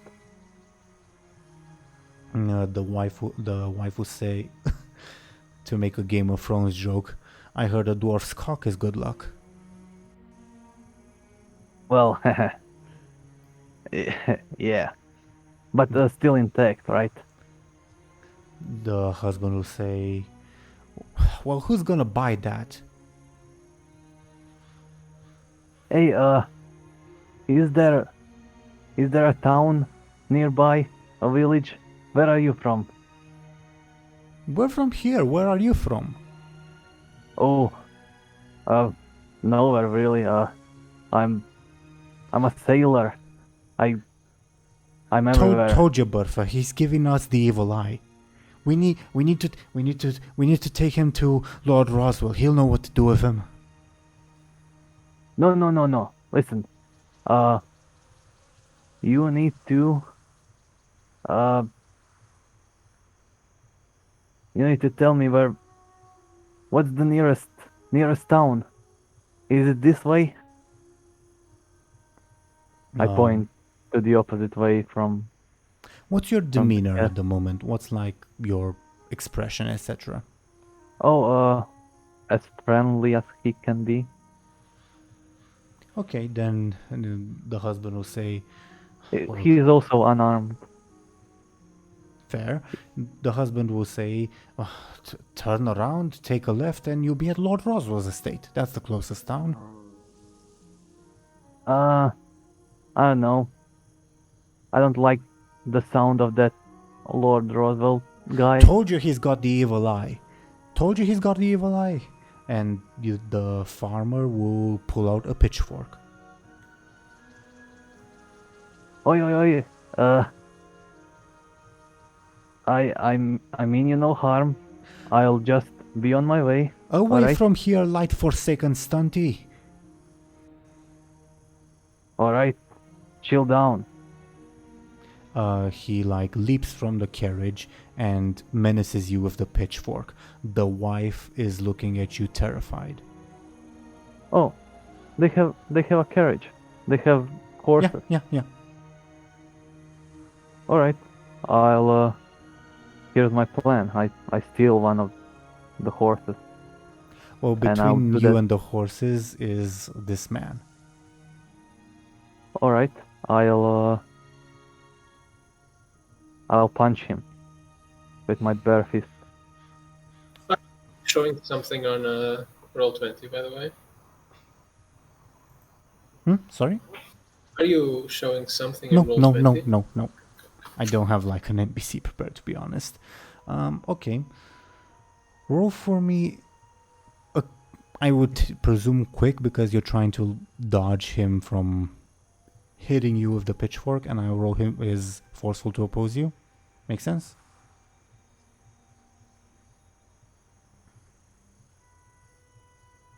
DoomGoblin? Oh yeah. Sorry. Can you repeat what you just said? Do you want to roll your quick, because I presume you're trying to dodge his pitchfork to punch him? Yeah. I quickly dodge. Okay, and I'll roll. Well, it's your attack. That's what I'm saying. Oh, We are in combat, and it is your turn. alright. So I punch him. Can I punch him quickly or forcefully? Yeah. That's why I said that you can roll your quick. Oh, great. Alright. Okay. A tie means you gain an advantage. What do you want your advantage to be called? I don't know. What do I do to this poor farmer? Menacing a farmer, I guess. Yeah. Sure. I will take away your prepared to backstab, because we've moved on from that situation. Just so you know. Yeah. Alright. Even though yeah, sure. Okay. On his turn, first his wife will yell out in panic, which I will count as an assist for the farmer because it encourages him, and he will try to attack you with his pitchfork. How do you defend? I dodge quickly. Roll from your quick, please. 2 You have to take 2 damage. 2 damage from a farmer. Alright, better than from the mage woman. Yeah, I'll take the level 2 rest Okay. box. Duly noted. Okay. It is your turn. Oh, come on, man! You stabbed me with a pitchfork. I What's won't wrong let you, with you? I won't let you menace me family, you stunty. Calm down, man. Alright. No need to fight. How about I buy one of your horses? Away from you, you purveyor of the evil eye. The holy light shall protect me. Holy light. Sure. He is Can still it protect you hostile. from this? I punch him. Okay, roll for me, forceful or quick then. Quick. If you allow this. Yeah. Alright. With one blow, you knock him out. Oh, great. The wife screams in terror. Calm down. He's not dead. He'll wake She up. does not calm down at all. She's trying to drive the carriage away from you. I'll try to She very easily abandoned her husband. I'll try to cut one of the horses loose. Okay, roll for Cut me. the rope.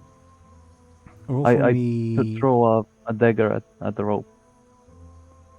Roll for me a careful then, and difficulty. That's a difficult roll. Difficulty 4. Oh, alright. And my careful, alright, +2. And I need 4. one more. Yeah. Menacing a farmer wouldn't really help. No, it could. It could. You are menacing a farmer's wife at the moment. Yeah. And his horse. Yeah. Yeah, I guess Sure. do I need to describe how I use it? No, Or- no, I think it makes sense. Okay. Alright. You cut one of the horses loose, and it tries to run away. Alright. Horse is probably quicker than me. But I might. Well, we Catch can up roll to it. for that. Yeah, I'm thinking. Yeah, I'll get the horse first. I Have try you to ever, catch. have you ever ridden a horse? Um, uh, yeah, I mean, probably not a lot, but I guess, I mean, he's, this Mr. Pandera, right? Yeah, he's more than level 20, right? he, yeah. Yeah, I assume he did, Sure. but not like expertly. Okay. You would immediately see that this horse has no saddle, so it will be a very uncomfortable ride. And this horse is like it's a horse that's made for like agriculture work, not to be ridden. So it's probably one of the first times he's ever been ridden if you are going to attempt that. Yeah. I'll untap. I'll try to do that. Okay, then first roll a quick difficulty 4 to see if you catch up to the horse. Oh, I'm sorry. I rolled my Okay, I typed no in worries, 4. no worries. Plus my quick 2. You said I need to get 4. 4. Yeah.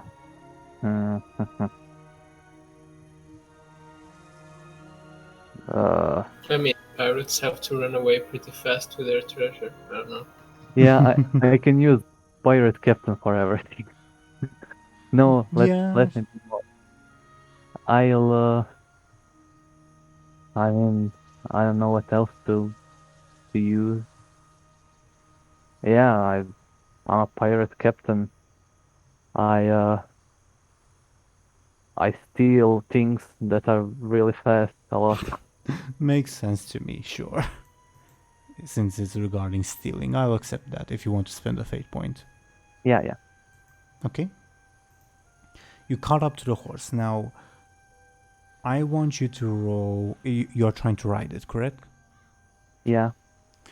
Roll for me a forceful difficulty 4 to see if you manage Wait, to. actually, will this work?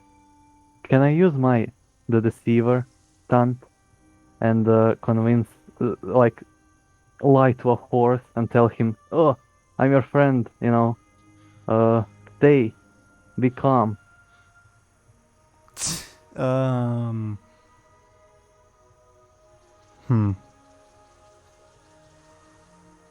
Like, you don't need to run. I'm your friend. Hey, horsey, come back. Your words obviously would not reach him. So it's your tone that would be what's deceiving it or not. Your tone Alright. is clearly not one that would calm the horse down. So if you're Alright. trying to deceive, you're not doing it well. Can I try to calmly lie to him? Well, you now have the horse, you've caught up to it, and I will say that you have like taken his reins. It's at the moment very agitated, so... Oh wait, I'm already on him, right? No, you're not on him, you alright. caught him and are holding his reins. Alright. Sure, I will allow you to use Yeah, your stunt. Go ahead. I like, hey there, horsey. Hey, you know, just slow down. Slow down, man. In the background, No need to run. the wife with the one horse being unable to pull the entire cart is running away in a panic. By the way. On foot? Or, Yeah. alright. She's running in which direction? West. No, east. Oh, and I assume horses.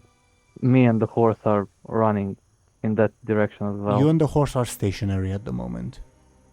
Alright. Yeah, so I will allow you to use your stunt to like try to calm the horse down. If there is a roll that I need to do as well, I'll accept that. Well, because you're using your stunt, I'm allowing it, but it is a massive stretch, I will say that much.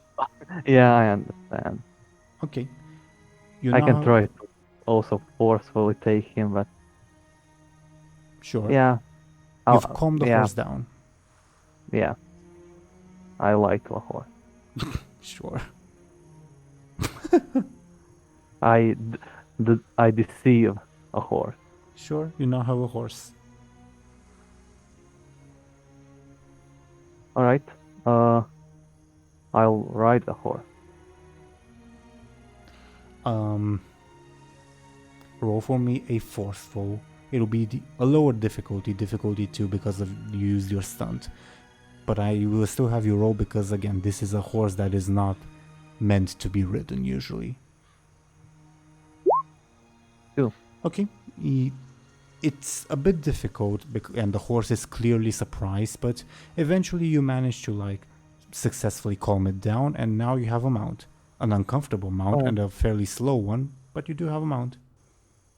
Great. I made a new friend. I'm going to continue west, right?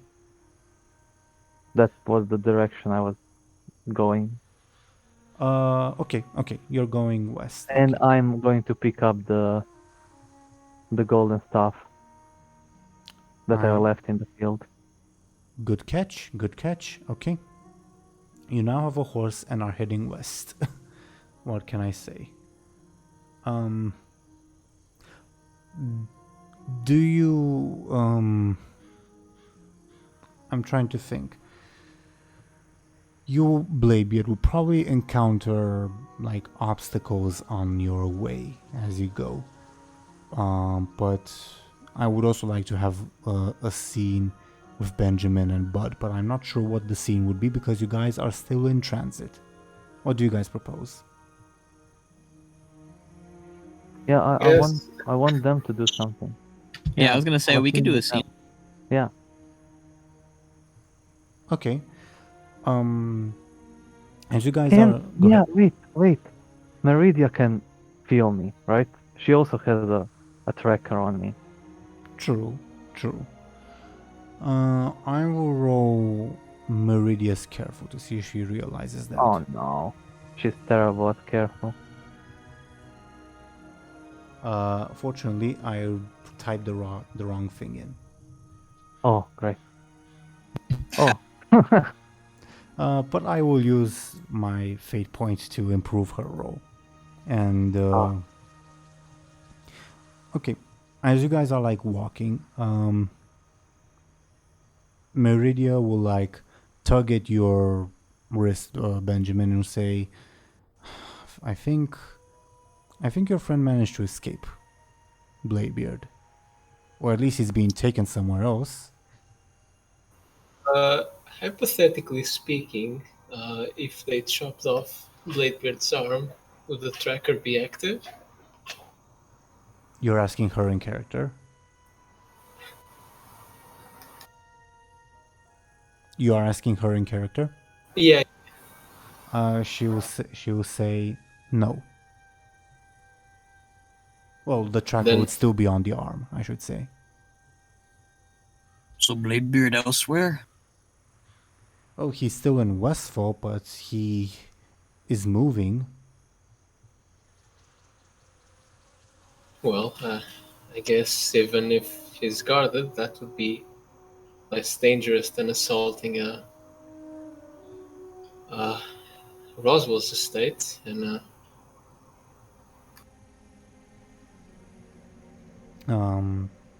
She will agree and say, then I can try to lead us to him. But as she tries to take the lead of the group, Hergen will stop her and say, "Hey, you don't know the land. Let me lead the way." And the Archmage will say, "But you don't know where to go." And Hergen will retort with, "Well, you don't know where to go either." can't you guys work together? Maybe. I don't work Teamwork makes the together. dream work. I don't work together well with thieves and murderers. And Hergen will say, "Well, I don't work together well with snobs." Okay, let's not fight in weird Westy Fall. Kyrie will shrug and grab both of them by the arm and walk with them hand in hand in front of the group. Well, I guess that works. She wear the pants in that relationship. I scratch my head and I say, I guess so. And Vera will follow along. Now, Bladebeard, if you would be continue to head west. I will say that eventually you will see more people on the road. I'll first ask, if you meet farmers, what are you going to do if you meet farmers? I'll not interact with them. I'll just continue riding forward. Okay. A lot of them will Maybe Go ahead. an occasional good day. Yeah, most of them don't reply to you. In fact, a lot of them give you weird looks. And at the moment, there's a child say, "Look, mommy, it's a demon!" And the mother will shush the child to and push the husband to walk faster, etc., etc. You realize that you are in a very isolated part of the world, I should say. Yeah, Bladebeard chuckles at being called a demon. I'm "Oh, a demon." And looks proud. Okay. I'm scary. But you will also see, as you are walking along the road, you see the occasional patrol that is wearing Lord Roswell's tabard. What do you do in that case? In that case...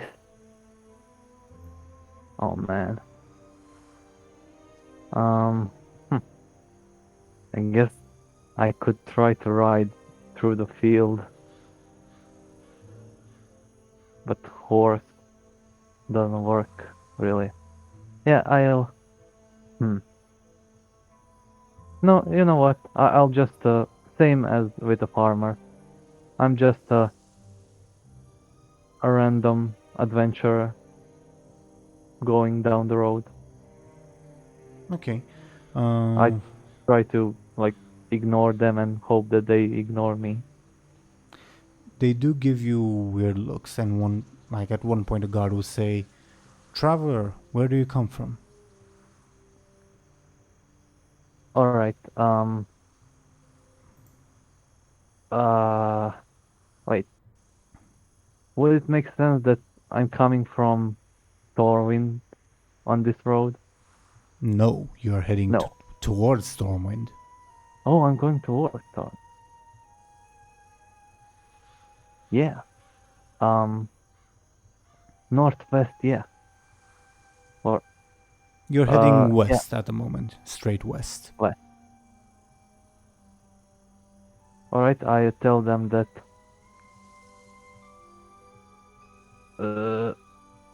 I'm from nowhere, really. I'm a simple sailor making my way towards Stormwind City. They look at each other warily, and there's like four guards in this like troop, and they all reach for their weapons and they will say, "Why don't you come with us? I think your story might be a bit familiar."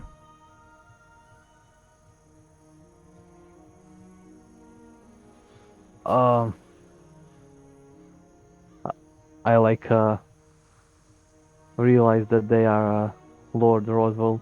Yeah, the tabard is clearly visible. Yeah. Oh wait. Oh yeah. Wait. I like try to like be like speak Look, quietly. it's Benjamin Aaran. Hey, yeah. Oi, are you guys?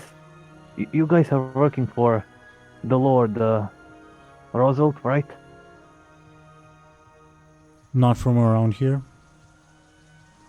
Well, I'm new here. I'm his newest mercenary agent, whatever. Roll for me a sneaky, and I'll roll there careful to oppose. Okay. Yeah. If I didn't lie to a horse, I would have my... Right. Yeah. Right. They say, "Why don't you just come with us?" Wait. I have fate points, That you do. and yeah, and I am... Oh man, this is stupid. I am a pirate captain. I have to lie a lot, and right now I'm lying. Sure. I'll buy that. Okay. They look at each other and Also, say, yeah, sure. If you allow that, yeah. I'm a pirate captain. "Okay." I invoke that one. All right. They look at each other, grumble for a little bit, but eventually allow you to pass. At the moment, with how... Well, first off, eventually, Bladebeard, you will reach another crossroads. One that is heading, like, forwards, west, and another that turns to the right, aka north. North is where Thorwind is. Yes. Where to go? Well, yeah, sure. I head north. Yeah, sure. You do. And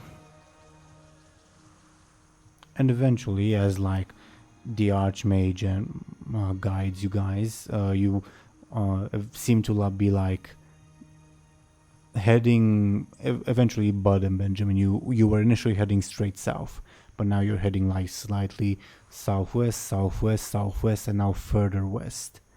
And eventually, you see that you are heading towards the main road. And Hergen stops all of you and says, what are you doing? We can't head to the road. Benjamin, Buhd. Well, why can't we go there? Maybe just a few of us should go to the road to not get too much attention on us. Hergen will nod and like say, "Me, Vera, and Mr. Fluffy Bear over here, we should wait here." And Simo has a very offended look on his face. Okay, I guess that sounds fair. that sounds like a plan to Buhd. Okay. And yeah, as you guys head to the road, to cut a long story short, in the distance you will see Bladebeard riding a horse. It is now like afternoon at the moment, by the way. Is Buhd's Dreadeye eyes deceiving Buhd? Yeah, I think that's Bladebeard on a horse. I thought it'd be more the pony type, but I guess that works. Yeah, Buhd thought he'd be more of the ship type. Well, Benjamin, you would recognize that it is like an agriculture horse, not like a military horse, aka one that is not meant to be ridden. Well, I guess we should go get Bladebeard before it gets too far. Yeah, that sounds like a good plan to Buhd. No need to rush, says Kyrie, and like she begins casting a spell that you would recognize as a teleportation spell. I guess that's the convenience of magic. Kyrie gives you all a wink, and suddenly you, Buhd, Benjamin, and Meridia teleport in front of Bladebeard. Bladebeard, your horse startles. Can I try to like keep myself on the horse Yeah, and not fall roll down? for me a forceful difficulty to see if you manage that. All right. If I fail, it's gonna be funny anyway. So Mm-hmm. 2. Okay, you successfully manage. But it takes you like a few seconds. Whoa there, buddy. Buddy, Buhd never been called Buddy before. Oh, hello there. Ahoy there. We here to save you.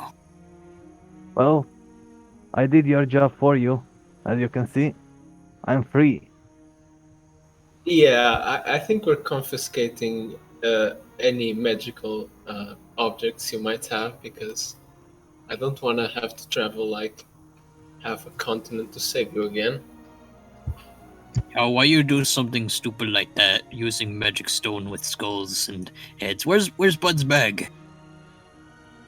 Oh, sorry, bud. I kind of got captured. But don't worry about me. As you can see, I'm fine. I managed to escape, and we can go back to killing demons. What were we doing? I don't think you're fine. You look more sober than usual, and that's honestly scary. My head feels like hell, and my fingers hurt. And Why your fingers hurt? By the way, Buhd is a Draenei. Yeah. Oh, wait, yeah. I would say that the voice is the same, and that's why you didn't realize at first. Oh wait. Oh, I need a drink. Does anyone here have anything rum? Well, Wine? I guess I'll indulge you this one time. And I grab a little vial from my bag and throw it to Bladebeard. Look at Buhd, Captain. Buhd has a tail, and Buhd just shows off his tail, Oh, and it just wags it a lot. oh wait, that's real. He I wagged just- other things earlier. It was very disturbing. Buhd don't think it was disturbing. Why is Bud a Draenei woman? Well, the woman part was kind of an accident, but I guess the idea would be to not have a ogre walking around in Westfall. Best accident ever.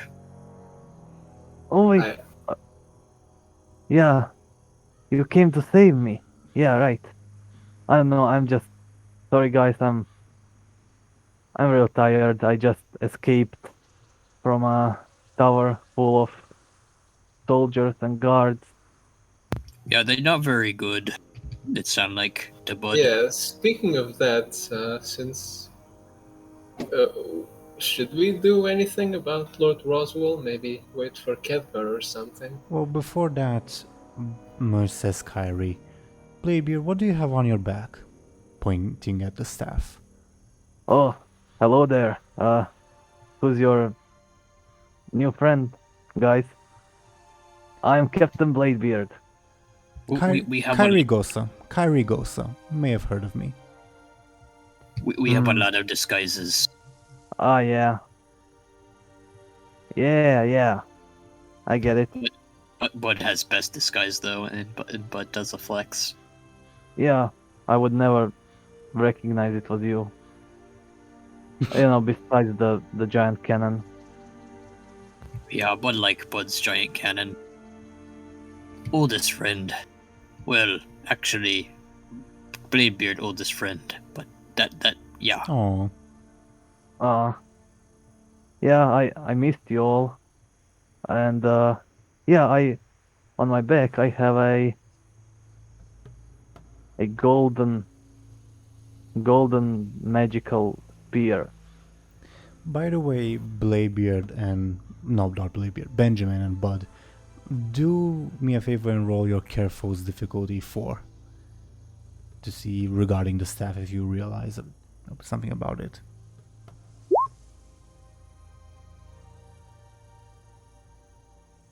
Bud, if you want.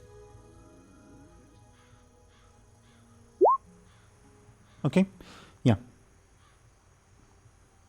Don't realize anything about it, sorry. Bladebeard, do you reach out to take the staff?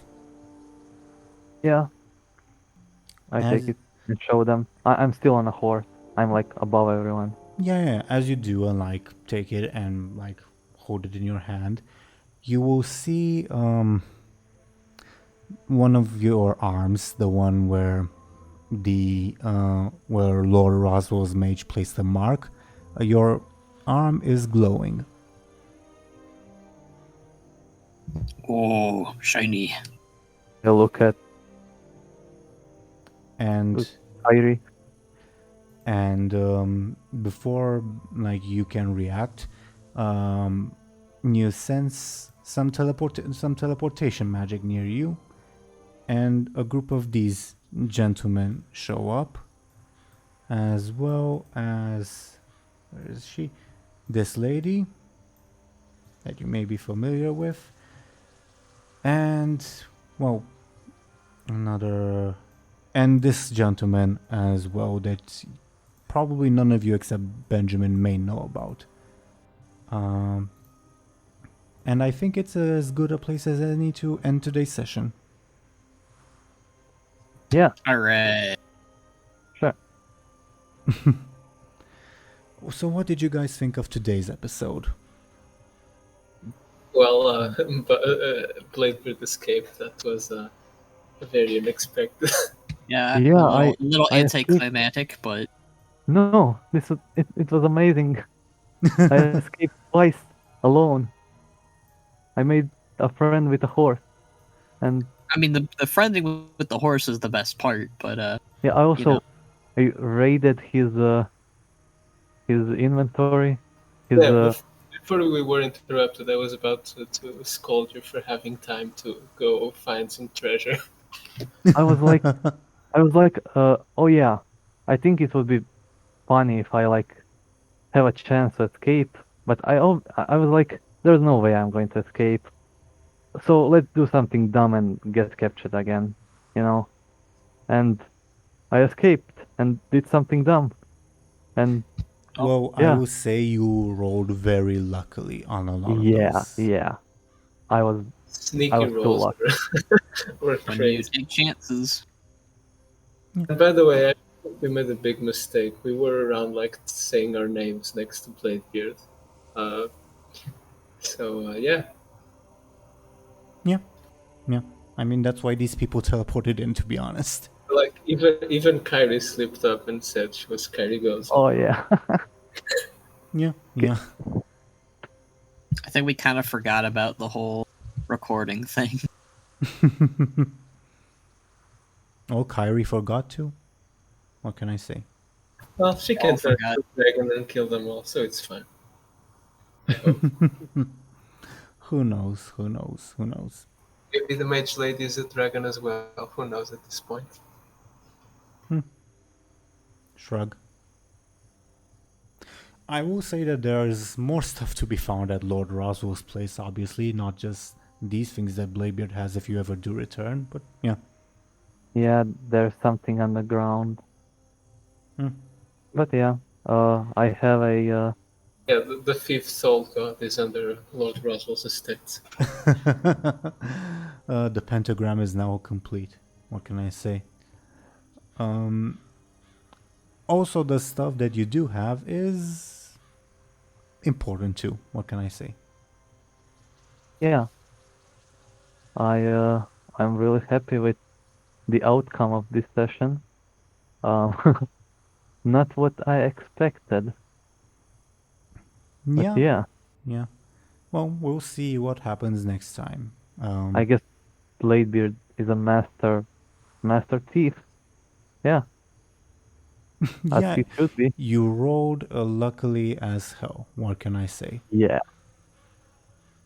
man. And you also, mostly by accident, but you did do make some right decisions in that you like skipped the first, second rather floor where the guard chamber was. If you had gone in, obviously you would have been spotted. I think that was more luck than a good choice. Yeah, that's what I said. Yeah, that's what I said. By coincidence, you made some choices, some lucky choices. Good on you for that. But I will say that Lord Roswell was definitely not unguarded. Yeah. Could have gotten him. Oh, man. Godfrey's kidney. Yeah, but yeah, that I think it was a smart decision not to go. Yeah, to yeah. him. True. You probably could have been. You could have been a boss fight, and you'd have to fight them all by yourself. So. Yeah. And you wouldn't have the power of Draenei Buhd. So. Also, did Naruto Sasuke thing end up like this? Did Sasuke No. escape by himself? And No. Oh well, well, he did get out by himself, but not to rejoin his friends.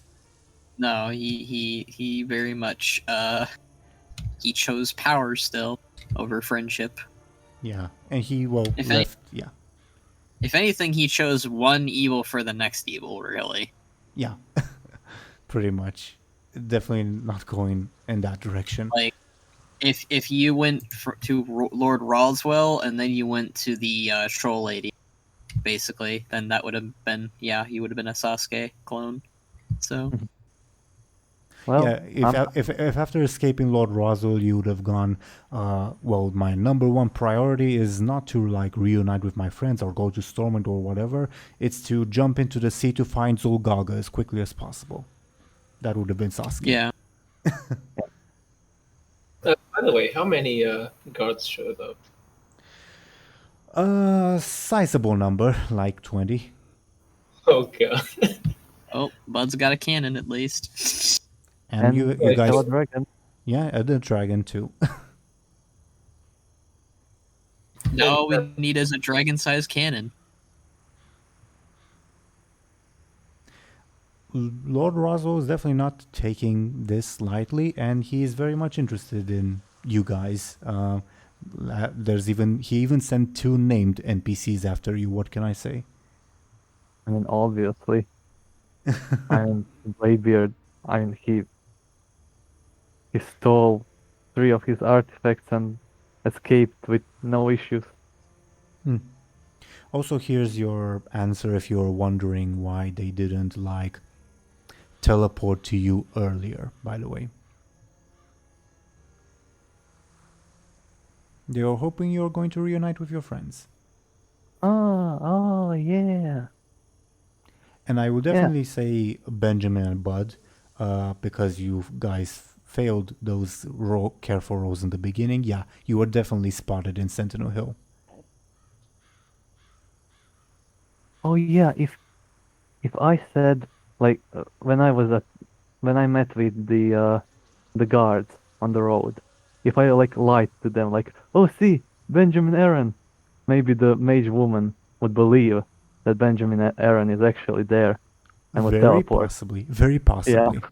So it's great that I didn't do that. For that thing someone again. who fell for the hates Benjamin Aaran once, it's kind of funny how she would fall for it twice. True. No. Yeah.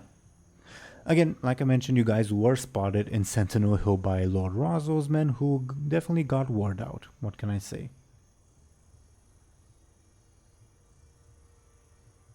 A very sneaky bunch. One role that you missed was that, like, one of the groups that was selling grain in Sentinel Hill was headed by the dwarf interrogator lady. By the Oh. way. Just as a fun little tidbit. Because, yeah, the Roswell estate derives much of its wealth from selling its crops, understandably. Guess now they'll get to sell a Corcoran helmet. Sure. Oh yeah. And my sword and my compass. What was with that again? Well, We didn't roll. well, we didn't- we would need to roll to establish what happened to it. What can I say? Do you want to roll right now, or should we do that next time? No, they took his compass. Yeah, sure. Fine, okay. It's a compass that shows you what your heart wants the most. Okay, Jack Sparrow, okay. You already made the Captain Bladebeard joke at the beginning. Speaking of Heart's Desire, I thought the orb would show him like his boat, so I thought, oh, that's actually showing him his Heart's Desire. But just shows some random. Yeah, we'll have to test the orb. See what other characters see in it. Maybe it's the same thing. I will say Maybe that not. all three of these artifacts are important in like the story. As in, well, not necessarily important by themselves, but at the very least they are a piece of the puzzle. Yeah. Too bad you didn't pick up the Troll. note. We have a staff, a sand thing I don't remember the name of, and Hourglass? a fragile sphere. Something like that. We'll see. We'll see. Anyway, well, obviously your main concern next time will be getting or rather escaping the pursuit of these guardsmen and Lord Roswell's people.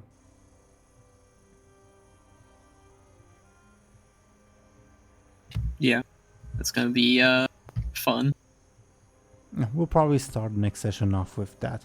With Bladebeard, the asterisk that you will not have your weapons on you. So, I do have a golden staff. true. Yeah. Maybe Shango will show up and do some magic. Who knows? Yeah, he just summons a Loa and they obliterate him and just like, oh, okay. Oh, By the way, I don't think I'm not sure if I caught it right. Was the staff from someone before Shango or after? after. Okay. Basically, like, Shango is like Hekala and Zulgalga's 680 something of great grandfather. This staff belonged to the like 100th something grandfather of Zulgalga and Hekala. Yeah. Something like that, anyway. Now, if you had let Zulgaga say all her greats, what can I say?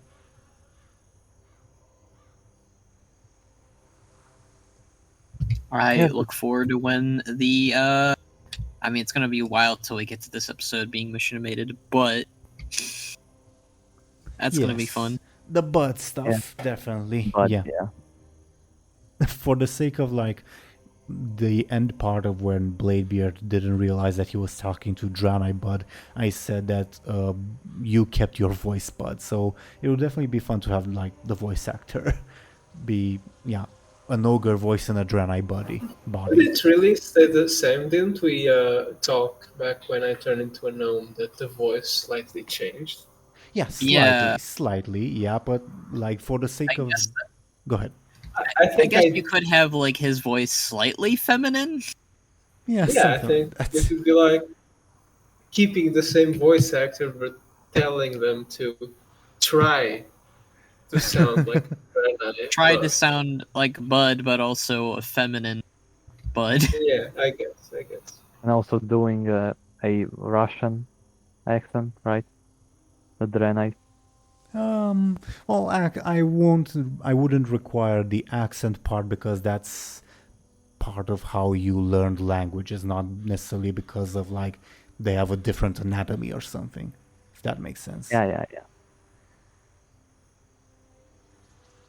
Benjamin doesn't have like an accent in common when he turns into a Blood Elf, for instance. That makes sense. I guess. I mean, to be fair, I don't think Benjamin has ever been like, oh, you know what I'm gonna do? I'm gonna turn myself into the opposite gender. Yeah, He's always been like, I'm gonna turn myself into a race, and that's it. I'm not gonna. It's not even a race. He just turned into a blood elf, and then like a few days ago, he turned into an. Just never thought about it, to be honest. I mean, Bud just was like, turn into a Draenei, and Bud was like, well, okay, a Draenei. Got it. Yeah, I just remembered the lady he met in the bar in Buhd or whatever, and he was like, "Oh, that's nice." Yeah. That's nice. I mean, Bud will take full advantage. If you tell Bud that he can turn into anything, he'll take advantage of that. He's like a kid in the candy store, except he's an ogre. Nice. Yeah, And one thing we've established with Bud is he likes pretty ladies. So yeah. So if you can't have one, become one. that's Bud's logic. Pretty much. You're gonna have. I imagine Bud might fight to keep the orb. Bud, no, it's Bud's now. Bud wrote Bud's name on it. Would you write it on with Mud? Oh, no. Mud rhymes with Bud. Oh, that is a dispute that you two will have to solve next time. That'll be fun. we get you a new orb. This Bud's now. Well, maybe I'll give him one on his birthday or something. There you go. When is your character's birthday, by the way? If you have Bud? thought of that. That's a tough one. I feel like Bud would he be. doesn't remember. He doesn't remember, but I'm sure like Bladebeard was like, "Oh, we gotta celebrate your birthday, Bud. When is it?" And Bud doesn't know, so Bladebeard's like, "All right, we'll just make up a random day." It's your adoption day, like a cat. Yeah. Yeah. when we recruited him, that's his birthday. I didn't even think about Bladebeard's birthday. Like, I don't know. I for my other character, Bannerack, I just have his birthday as mine. So it's like, oh. Which mine is coming up. Ho ho ho. Nice. In our game, it's mid-October, by the way. Well, early October, I should say. Something Yeah, I'm around gonna say if I was gonna pinpoint Bud's birthday, it'd be somewhere in the fall. So that's actually kind of fitting. Nice. This is a very irrelevant discussion because it doesn't affect anything. But yeah, it's nice. It's interesting, I guess. Character stuff. Something to think about, I guess. Yeah. I just find it very amusing that this is what Bud chose to do. Nice. Well, we focused a lot today on you, Bladebeard, but I guess it sort of balances out because last time we didn't focus on you so much. If that makes sense. Yeah. And I didn't expect that. I thought that this episode is going to be like Bladebeard gets tortured some more and Bud and Benjamin do stuff. Honestly, I was expecting that too. And honestly, But I was like, yeah, I was like, you know what, fuck it, I'm escaping, his pride was hurt and he couldn't take it anymore. He needed to go. I kind of thought that you were gonna get captured again. Yeah, I thought that as well. I did not expect you to escape them at all, because like I pictured Lord Roswell or whatever as like this next big threat, and all of a sudden you escape him twice, and it's just like, bro, you guys. I mean, they might have let you escape on purpose too. Maybe. Well, I will say, they didn't let Bladebeard escape the tower and the prison, but once they realized, oh, he's gone, they say, well, Benjamin Aaran is also in Westfall, let's try to see if they meet up. Yeah, Yeah. they really have it out for me. Huh? Well, mostly hitting two birds with one stone. Also, And I hey, think their Pandaren So friend they is hate- here too, so 3 they birds hate- with one stone. They hate Bladebeard. They hate Benjamin. Bud's the only one off their radar as far as the three trio goes. Yeah, and at the moment you're a Draenei. Yeah, they're kind of like, all right, where's the ogre?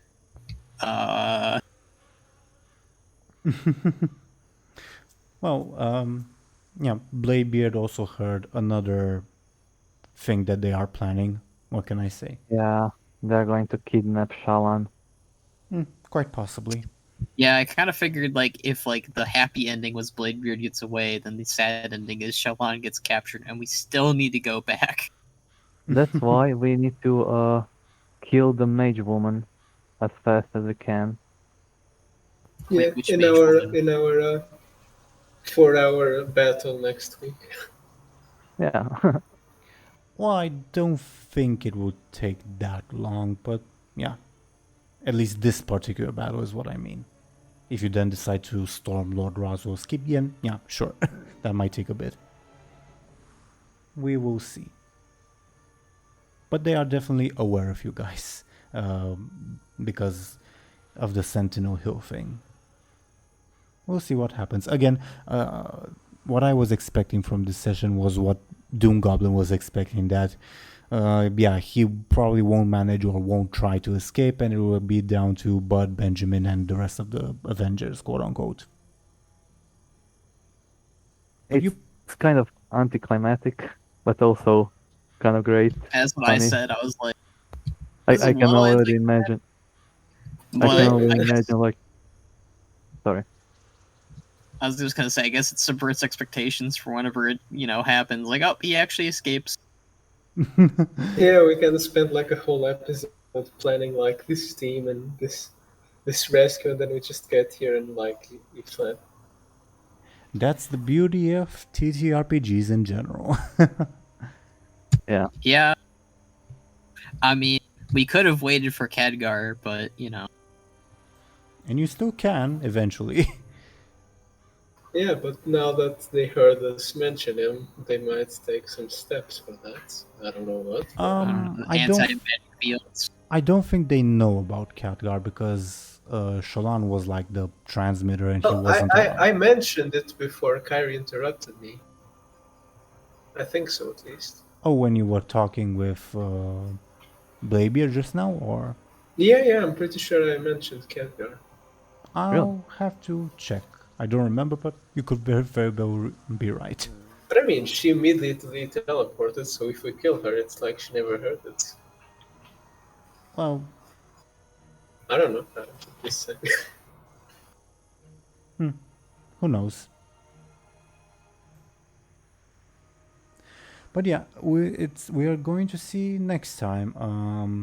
I imagine it's going to be very funny in not like the normal sense of the word funny, but funny nevertheless. If like you kill this group and then you say, okay, let's forget about Lord Roswell and return to our older business.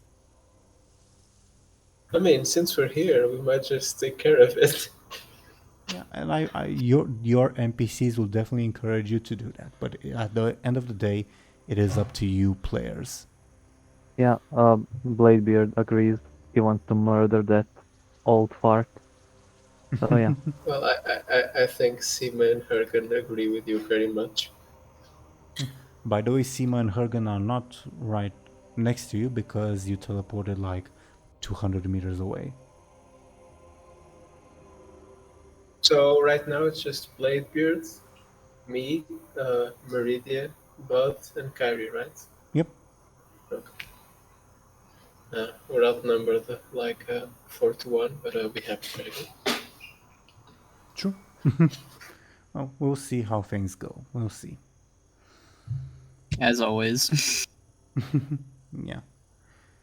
Any other thoughts before we go into our shoutouts? I don't think so. Okay. Then as usual, thank you to everyone for watching and listening to us.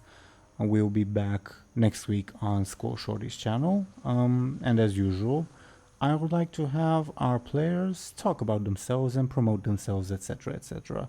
As usual, DoomGoblin, could you please go ahead? Yeah. Ahoy there. I'm DoomGoblin. I've been playing Captain Bladebeard.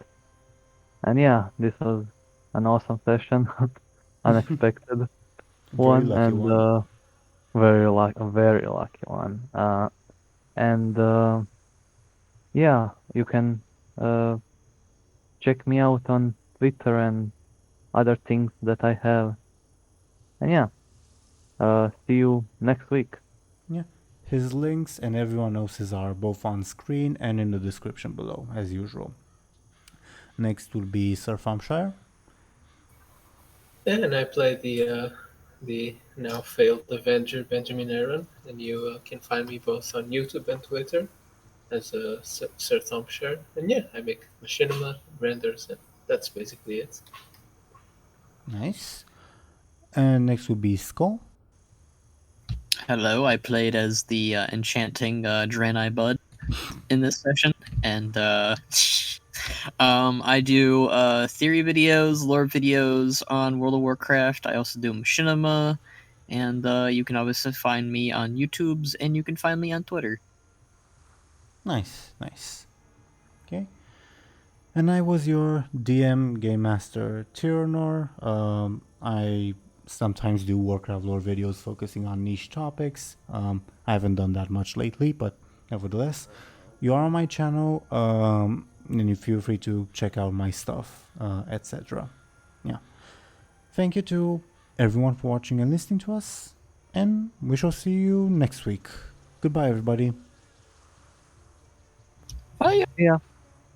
See you.